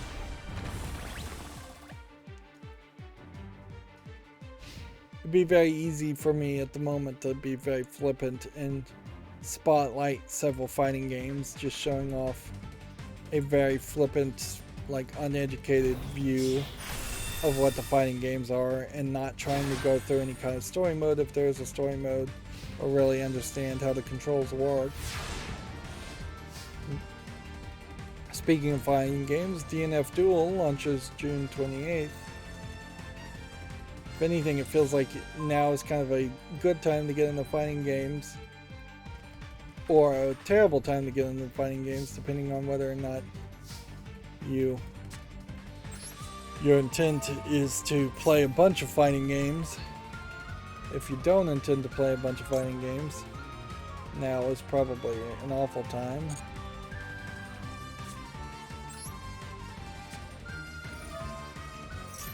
I don't see a way I win here, but let's see what happens.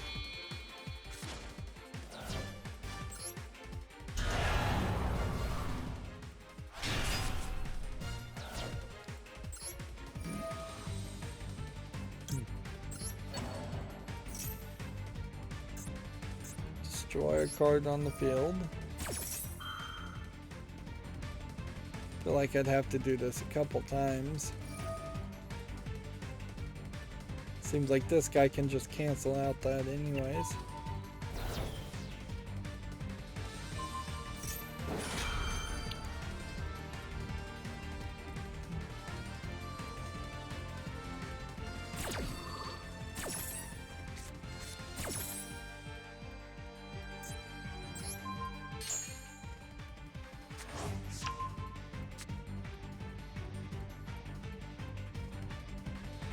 Well, none of that worked.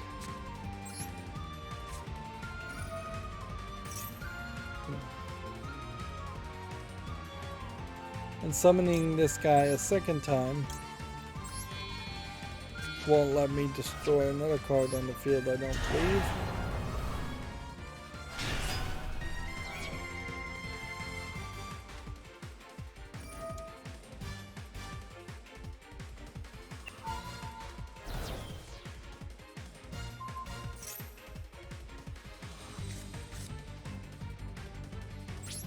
Going in the turn.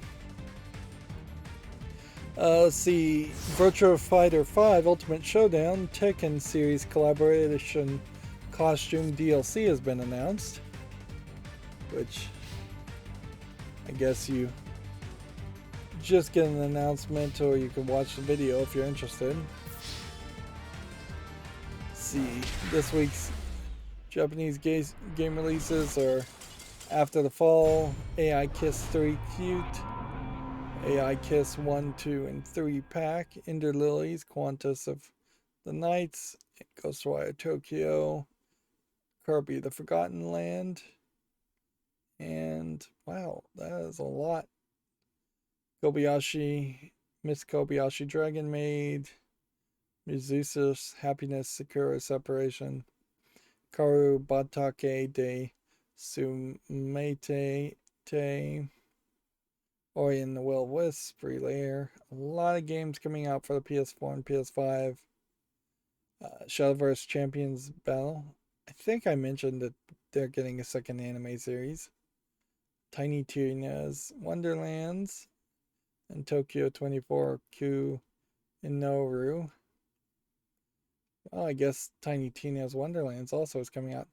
Maybe we have finally hit a point where we're going to start seeing a significant amount of announcements and releases of games, because that definitely felt like that is a pre-pandemic level of games. And it doesn't feel like all of these are just coming out for like PS4 and Switch as secondary launches. Although some of them definitely feel like they might be secondary launches for PS4 and Switch. Although they may be actually the first launches and people are just not bothering to make the PlayStation 5 versions of games.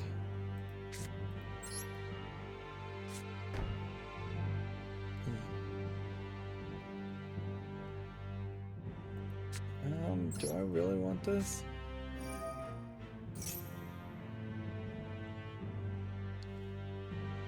Guess we'll see what happens.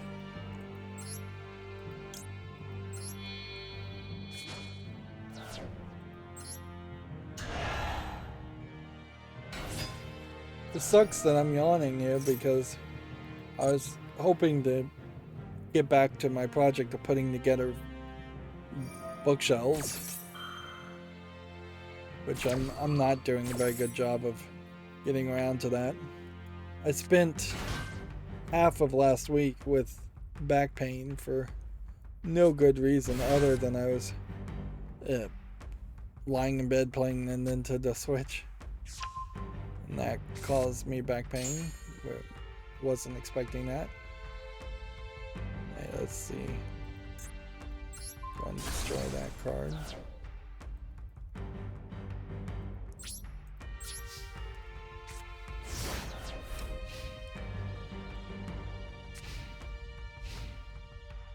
The King of Fighters 15 has a free DLC character, Omega Rugal, launching April 14th alongside a new game mode, which is not a character I recognize, but whatever. Aniplex has announced crime and rescue RPG Infinity Souls for iOS and Android, which is funny because I really wouldn't have thought of Aniplex as a video game maker. And it's tagged as a JRPG. And almost certainly this trailer's not going to show us anything of real importance. It's just going to highlight some characters.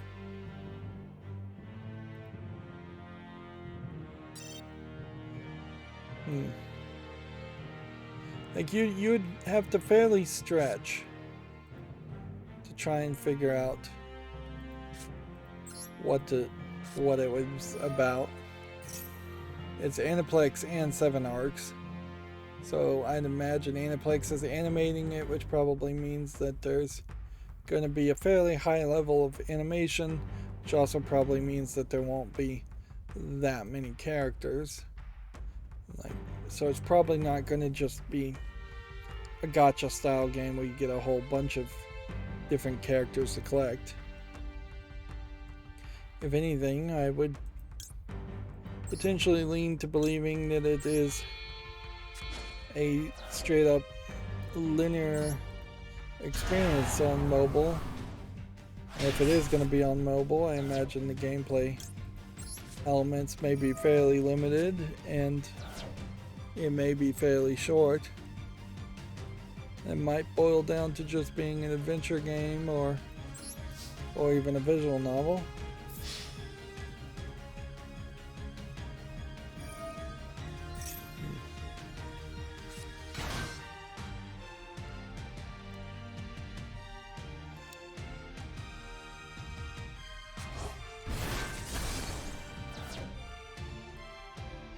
This guy's driving me crazy, and apparently I can't attack because it ended my battle phase. Let's see, Kimi wa Yukima ni Koengau, titled Winter's Wish Spirits of Edo in the West.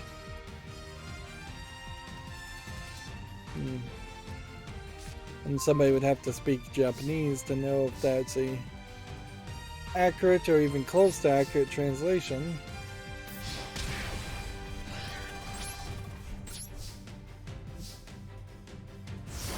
As for what it is, it's a otome young maiden visual novel. And that's the last of the Gamatsu articles, so then we just have,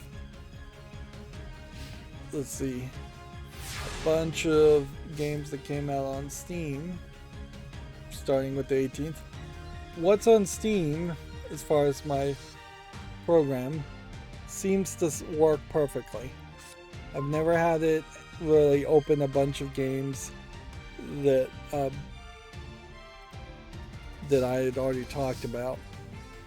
So at least that seems to be rock solid. If only the other two news sources were rock solid. Anyways, prototype TD2 is obviously a tower defense, so that's a no. If all the games are going to look like this, it's going to be very easy to say no to all of them. And there actually aren't that many games. This was the weekend where it definitely felt like there should be more moe anime looking games and adult games in general. And have yet to see it.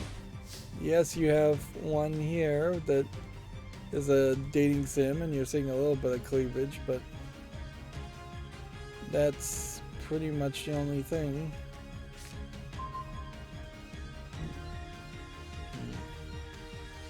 I guess you put this on the fall list? I haven't found a good system yet to really curate visual novels. It does create kind of a weird catch-22 where I need to create a system that tells me how to figure out what visual novels are good enough to actually decide deserve to be on the wish list. And in part of that system, I need to create a system that tells me what visual novels to just reject outright. And it's hard to tell, really, because it's going to have so much to do with story. Otherwise, it's going to be very arbitrary rules, such as all visual novels must have English voice acting in them, which I'd love to be able to make that rule, but I think it would exclude a lot of good visual novels and not include many at all. And it's a little unfair, but there does need to be some kind of special rules.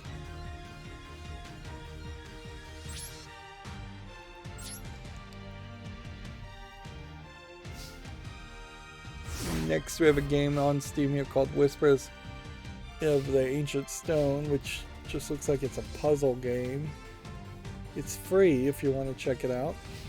And I could already see the beginning of the end here as far as games came out on Steam, which just might put me in an interesting position where we can have a short stream today because we started early.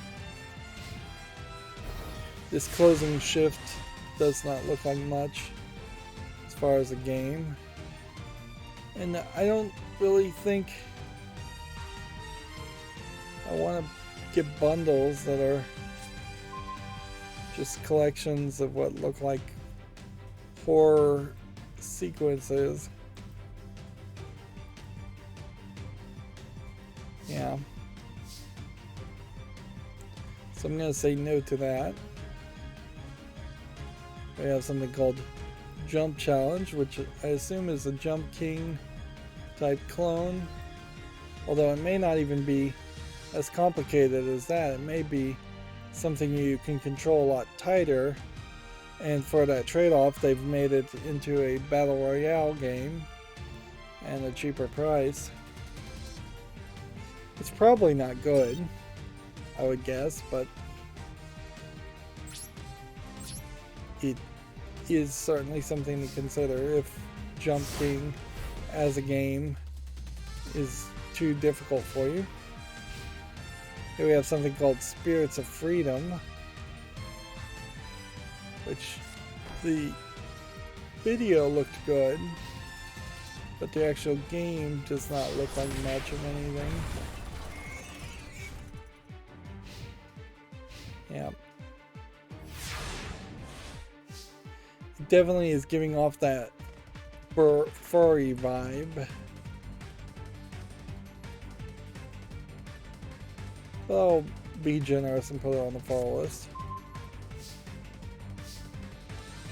I'm probably gonna lose in the next 2 turns. Here we have Aim Climb, which looks like a Jump King clone. We may be in a new era in which we just start to see a bunch of Jump King clones. This one seems to be more focused around something like Celeste even than Jump King. Regardless, that's not something I'd want to play. Here we have a mixed reviewed game already called Magna Fortuna, which, yep, looks like an RPG Maker game. $13.49. Japanese, English, and Chinese. We can definitely say no to that. Dubu Rush does not look like anything of interest.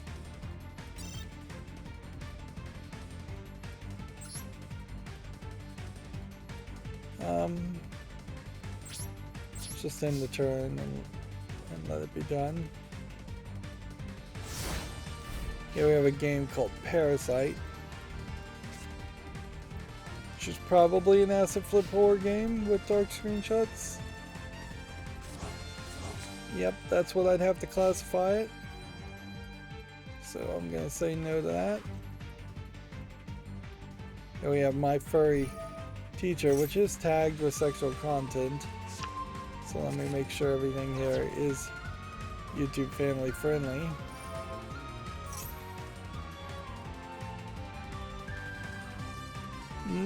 So she's like a cow, she's got big boobs, it's tagged with sexual content, it's a dating sim. This is technically an adult game that came out on the weekend. It certainly isn't an anime adult game though, that I would have expected to see at least one of those also. And we're not seeing very high numbers. Like, it would be very easy for somebody to reject 9 out of 10 adult games and still put out one to maintain the appearance that they aren't rejecting all of them.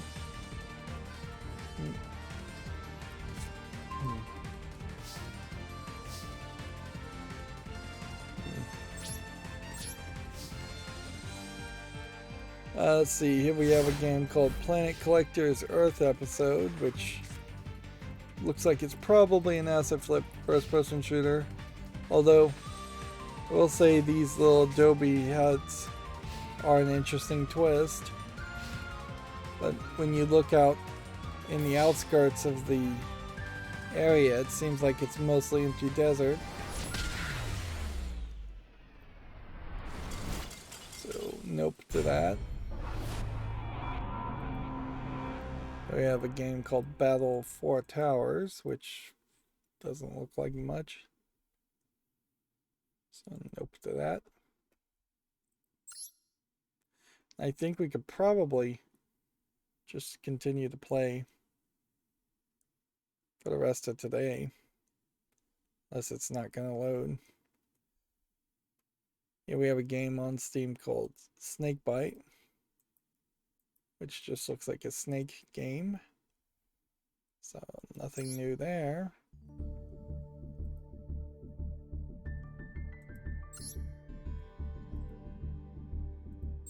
Right.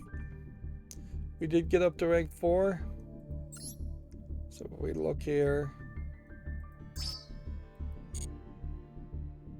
apparently you either have to end at rank 4 at the end of the season, when this ends in 10 days, or I'll just get that reward at the end of the season. more than likely what will happen is if they maintain the same rules, I'll end on rank 5 or rank 4, and that will drop me back down to rank 5 of silver. And then I spend at least a week focusing on that. So I'm just gonna obtain everything. And that would leave me playing 2 games in solo mode, which I don't really feel like there's a need for that.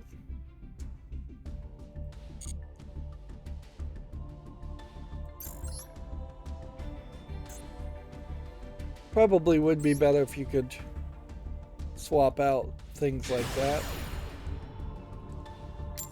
Here we have a game called Multiverse, which just looks like it's probably an asset flip first-person shooter. Here we have a game called Slide Tracked, which I think this is a puzzle game, perhaps of some interest. So I'm gonna put it on the follow list. You have to move the blue one to give you space to move the red one. Here we have a game called Helga the Viking Warrior, which is a match 3 game. Arguably too many Viking themed match 3 games. Here we have something called the London Ripper. Visuals don't feel very polished. Is this a multiplayer game? No, it's a single player game. Oddly selling for 84 cents. This very possibly is a game where you just run down hallways and are always running to escape, and that's all that happens.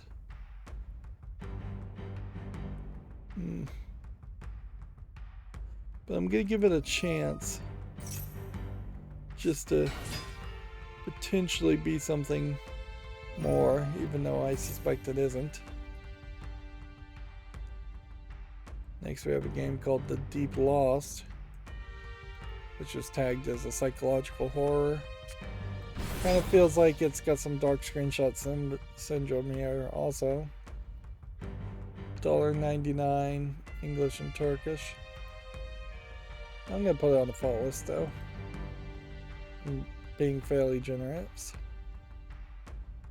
Here we have a game called Novelly, which may be a horror game using, for lack of a better term, a South Park art style, paper cutout art style. I don't think it's particularly good enough though. And oddly, it's labeled as English, but I was definitely getting the feeling that it would at least support Spanish for some reason. I don't know why I thought this might be Spanish language. Well, regardless, it's not good enough. So we have one called B1LL1. Platformer for hardcore gamers. I don't know. I don't think that includes me. That's one of the things about Mirror's Edge Catalyst, is that the controls are, I think, a little too close to the controls of Mirror Edge 1. And I think that's probably a mistake. More modern controls probably would have helped it more. There's a lot about Mirror's Edge Catalyst that feels like it's been improved, but the controls aren't one of them. Like, you actually see people now, so it's not just this empty dystopian city, and there's a lot more quest and a lot more open worldness to it, which is something I think you wanted to experience. Although arguably maybe the story missions are going to suffer because of that, and there might be not as much narrative or really thought out runs like there were in the first game, because while it probably wasn't really like this, Mirror's Edge 1 felt like it was a good 7 hours of straight running, with every single level being very thought out and very good. I doubt it really was like that. I bet there were some pretty slow and boring sections, but going to more open world does increase the chances of the runs, the dashes, the tracks being not as good. And then when you get to hardcore games like this, and you compare that to like Mirror's Edge 1 or Mirror's Edge Catalyst, you probably will realize that there's no need to play something that's a parkour game that's a little weird and awkward. This definitely feels like this would be a little weird and awkward as a game. So I'm going to say no to that. Next we have another game called Parasite. Interesting that there'd be two games called Parasite. Regardless though, it looks pretty awful. Then we have Lights Camera Reaction IRL edition, which seems like it's a meme game. So I'm going to say no to that.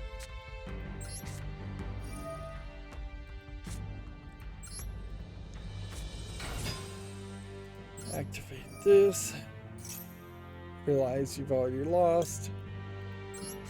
Abandon all hope.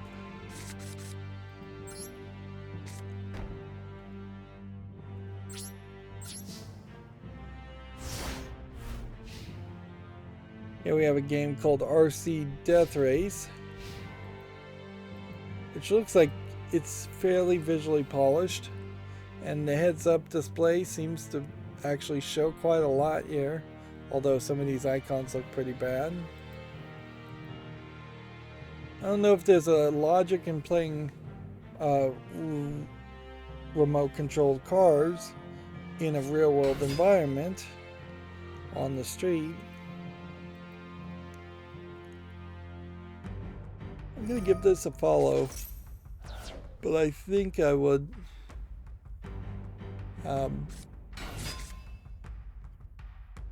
think I'd probably say no to this. Actually, what really convinces me to say no is that I didn't know you could put your email and say, contact us at this email address, and we'll give you 2 free keys. So you're getting three sales for the price of 1. And then it's online PvP only, so just say no for that.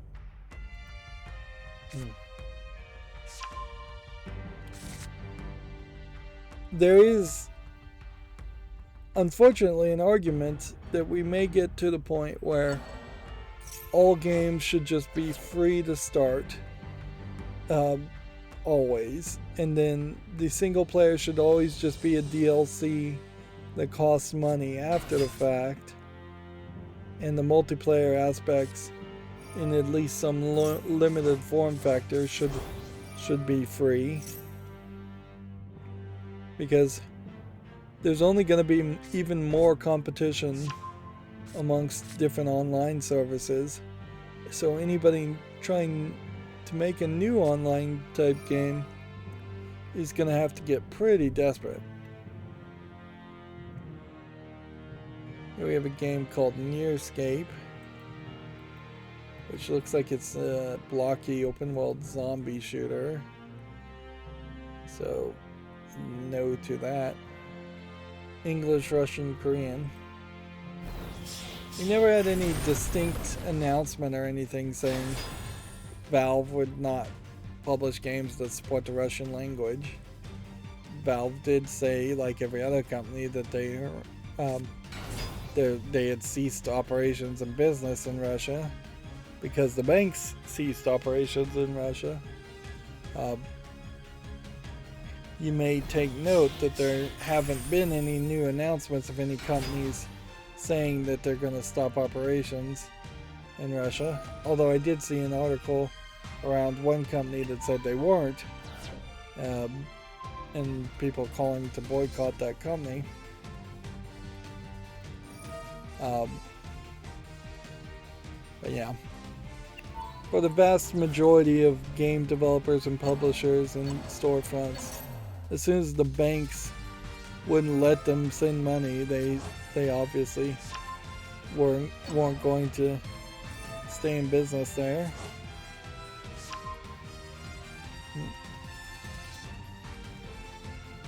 Moving on, we have a game on Steam here called Davy that just looks like a platformer of no real polish. $1.99. Here you can see they're comparing it to Mirror's Edge, Catalyst, and A Hat in Time. What's interesting here is if you look at the screenshot where it shows her arm, she doesn't have the tattoo on her arm, but she totally does have the tattoo on her arm. In the banner art here, you can maybe barely see it as it's cropped. And so she definitely had the tattoo on her arm in the first game. You almost wonder if Catalyst is supposed to be a prequel to the first Mirror's Edge game. But if that is the case, they're gonna have to bend over backwards to squeeze the story in.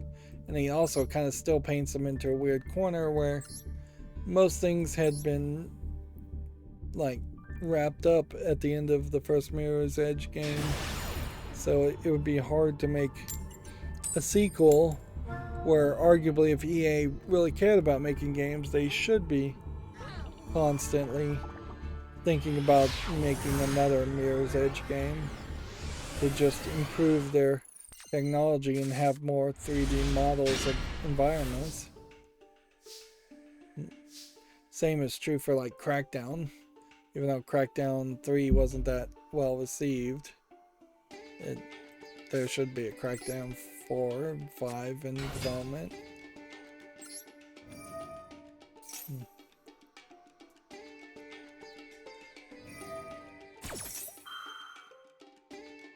Although Crackdown may be the reason why Microsoft started acquiring so many companies, is that they realized their current ones couldn't make a good game. Although it is questionable if it's the Crackdown developers' fault or if it was Microsoft's fault.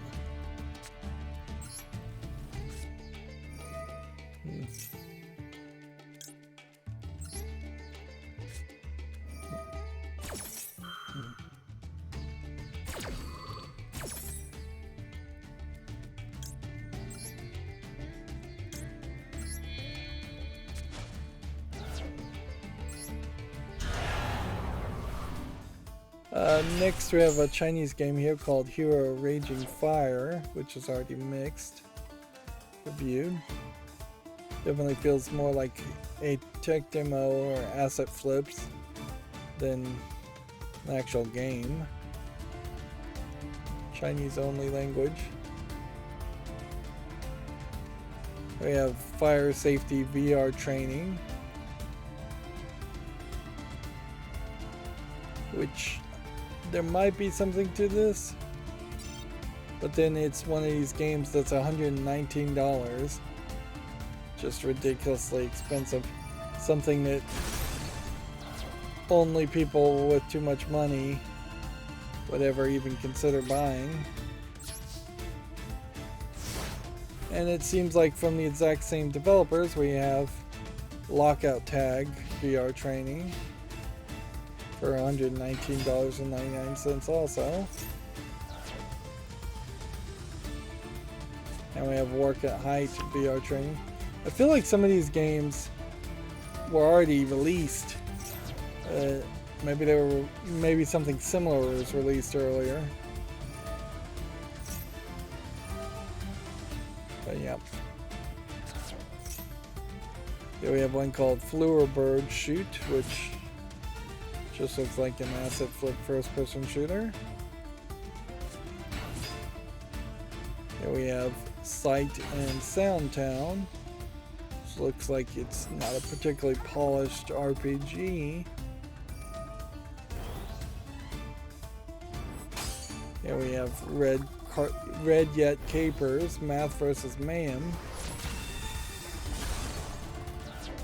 This feels like this is probably a troll game or a joke game compared to being an actual educational game. Even if it was an educational game, though, it feels like this is one of those awful educational games from decades previous, not something that is of real quality. I think that can be our last game for today.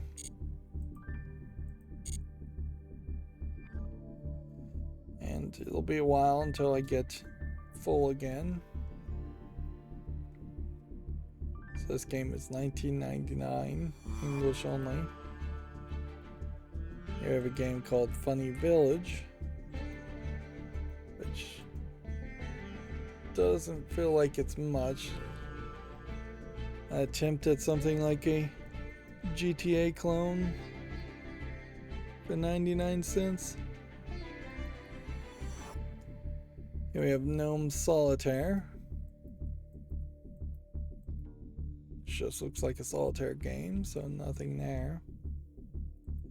Knock on wood, it does seem like we've been able to stream today without any audio stuttering issues, so yeah.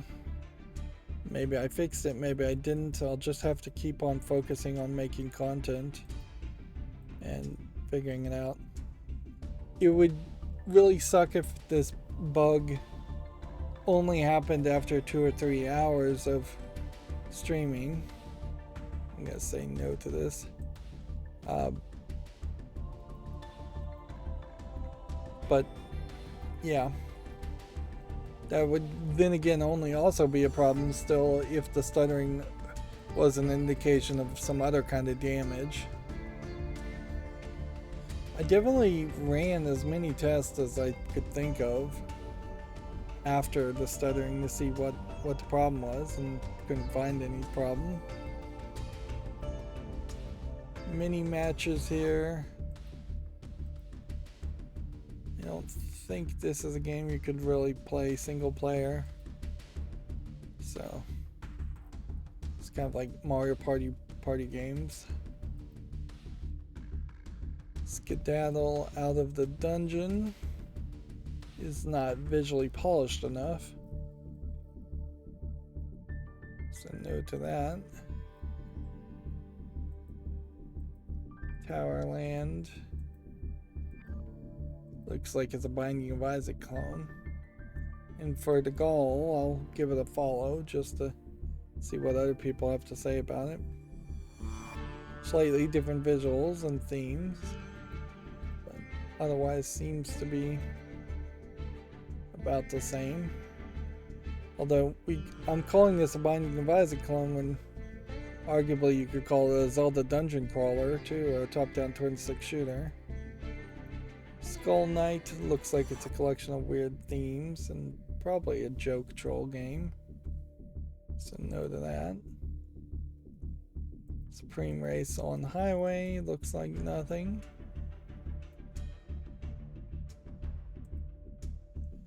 Symbol Game Horror Bundle looks like nothing.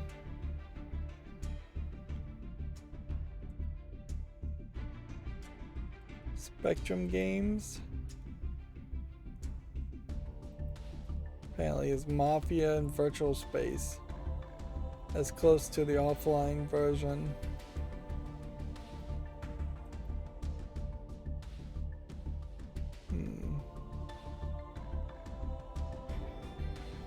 This is Russian only, requires a third-party account.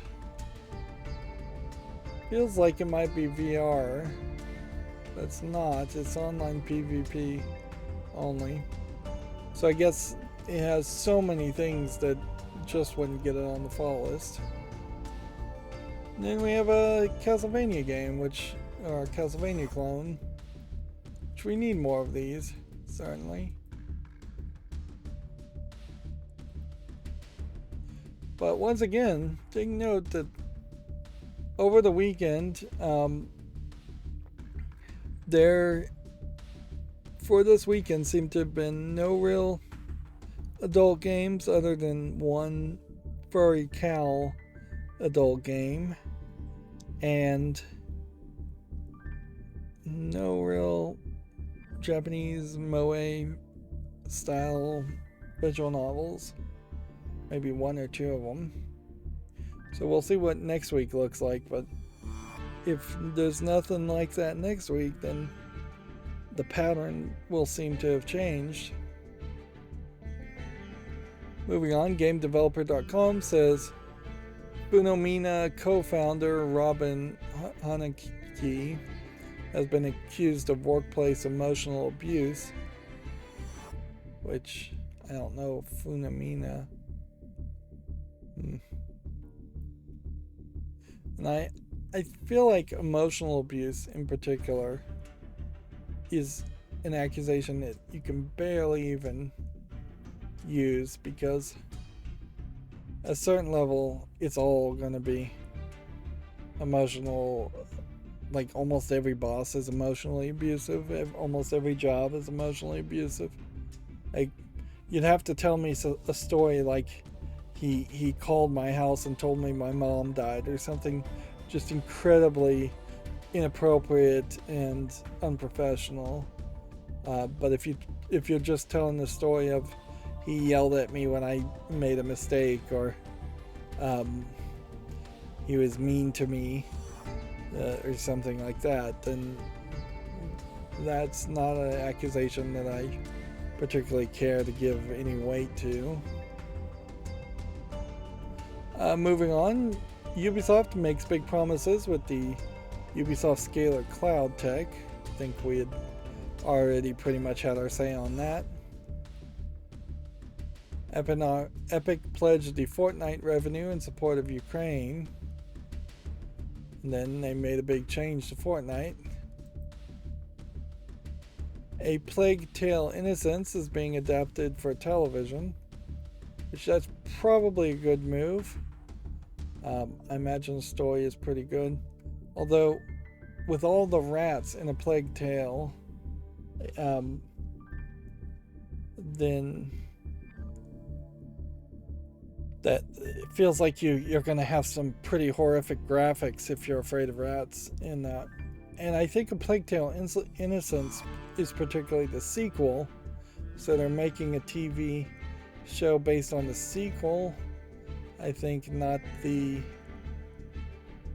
first one, not the first game, unless Plague Tale Innocence is the first one, and the sequel goes by a different name, which is also possible.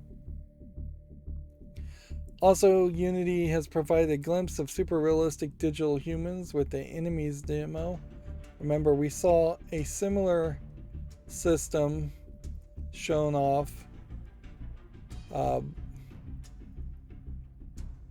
in the case, we're going to watch this blurred, I guess, with Unreal Engine, I believe.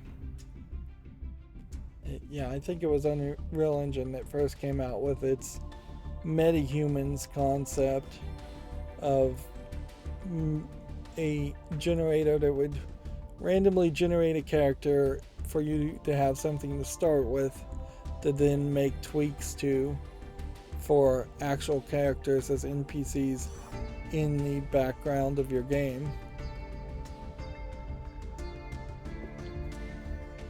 Of course, the real danger here,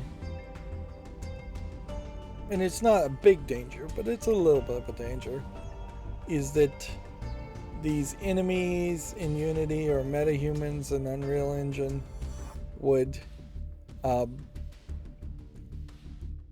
just by default be used with no extra art put into it as background characters, or even as the prime characters in games. Like this, despite it being blurred, looks really realistic. In fact, It honestly feels like this is just a person who's been filmed and that they're in some kind of mist-like game in the background. The face doesn't feel realistic, but I wouldn't be surprised if the body is. But there's definitely something off with the face here.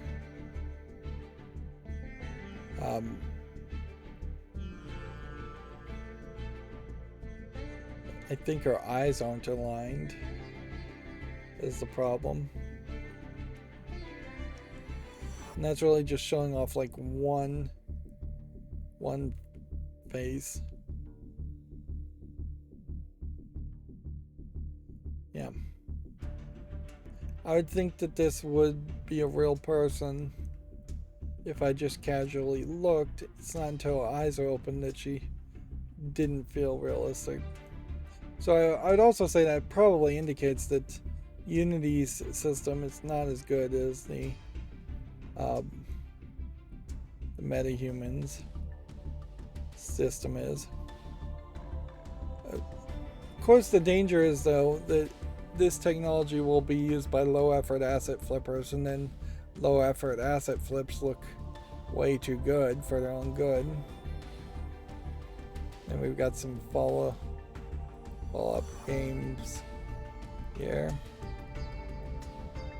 I think this Prince of Persia clone isn't going to have any relevancy, but I'll give it some more time. Prince of Quinn, I think we'll say no to, because it's not really my style of game. A Diablo clone game that is set in China. Things very possibly have changed on the front of Diablo clones since this came out in October 26th, particularly with a decent chance of Diablo coming to Steam.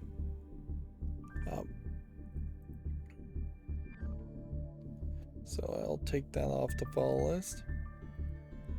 Pretty Girls Breakout. I think we could say no to this. We don't really have to give it much thought.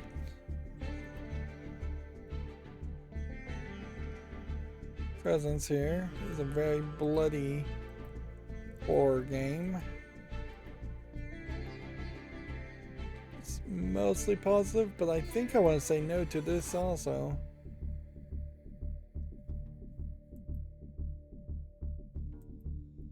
Yeah, I'm not really seeing anything here. It makes me feel like there's an actual game to this. Whereas so many horror games tend to look pretty good. But yeah, I just need more interactivity than walking around a spooky place. Prehistoric marine monsters. Feels like an aquarium game. It's been in early access. It's still in early access. We'll give it more time. Pranksters Off Your Boss. I'll give this more time. Practical Shooting Simulator. Does this require VR? No, it's still early access. I'll give it more time. Power Wash Simulator. I guess we're still waiting for that to come out of early access. So we'll give it more time. Power Slide Legends. I'm thinking I'm going to start just removing anything that says Power Slide only as a gameplay mechanic. Because if there was going to be a good game with power sliding in it, it's going to have other kinds of racing and driving also. And this one has been in early access since March 1st, so we can eliminate that. This game, Power Slave Exhumed, from Night Dive Studios, is rated very positively, but it's just not my style of game, so I can get rid of that. And that leaves me with Power Knot, which looks like a Metroid clone. So yeah, I'll leave it and give it some more time.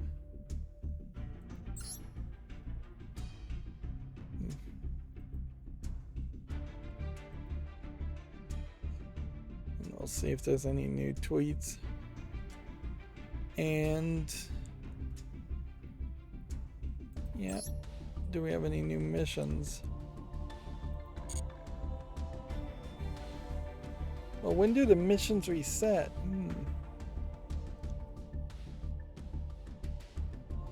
Well, either the missions reset in an hour because of daylight savings time not being considered. Although I thought Japan also had daylight savings time, but whatever. So we may have another dual live to watch, and I can certainly do that off screen. So let me just scroll down my Twitter feed, because there is a decent chance that there would be new news worth announcing. Well, speaking of news, something I think has happened, but I haven't been able to fully investigate it, with American McGee and Alice Asylum, the theoretical third game in the Alice Madness Returns trilogy.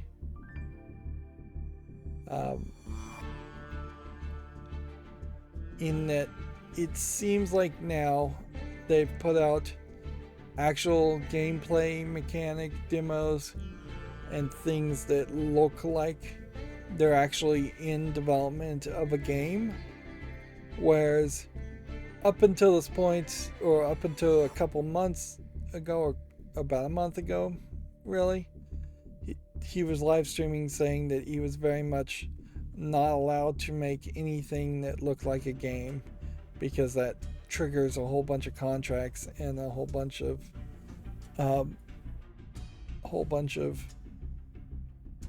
paperwork and licensing and things like that. So up until about a month ago, everything that was shown as far as Alice Asylum was always a static full screen image,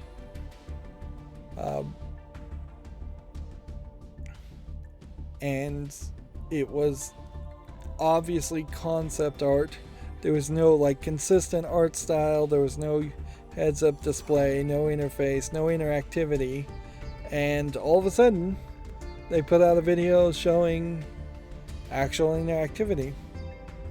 So you almost have to assume that they have been approved to actually make Alice Asylum, which is cool.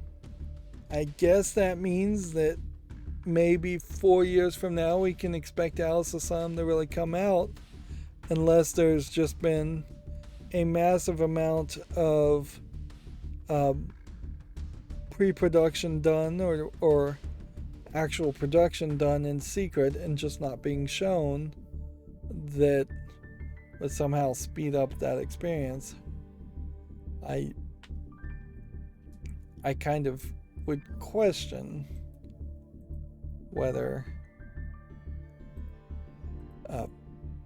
that's going to be the case, though I'd almost certainly expect that everything is done well and that it will take forever. There's of course the other negative tinfoil hat theory that American McGee is just stringing people along with false promises of Alice Asylum, and he's just gotten a little bit desperate, and now he's showing mock-ups of gameplay to get people reinvigorated and re-excited. That is also a possibility, although very tinfoil hat. We don't use GameIndustry.biz too often anymore, but PlayStation is going to buy Jade Raymond's Haven Studios, Sony's first developer in Canada. The studio is working on an exclusive live service game for the PS5. A lot of times it feels like the reason why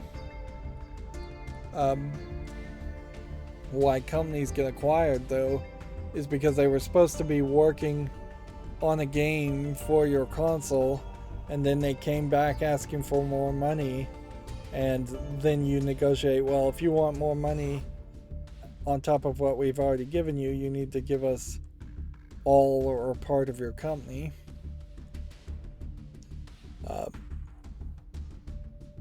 Seems like that's how it happens sometimes. And then the last story we'll talk about for today is that Ghostwire Tokyo's former creative director only has a small mention in the credits, which, okay, I mean, she was mentioned. There have definitely been worse scenarios out there where a large number of people have not been mentioned because they left the project before it was finished, or just not been mentioned at all regardless. Well, that was 2 hours and 41 minutes, so that's going to be it for this stream.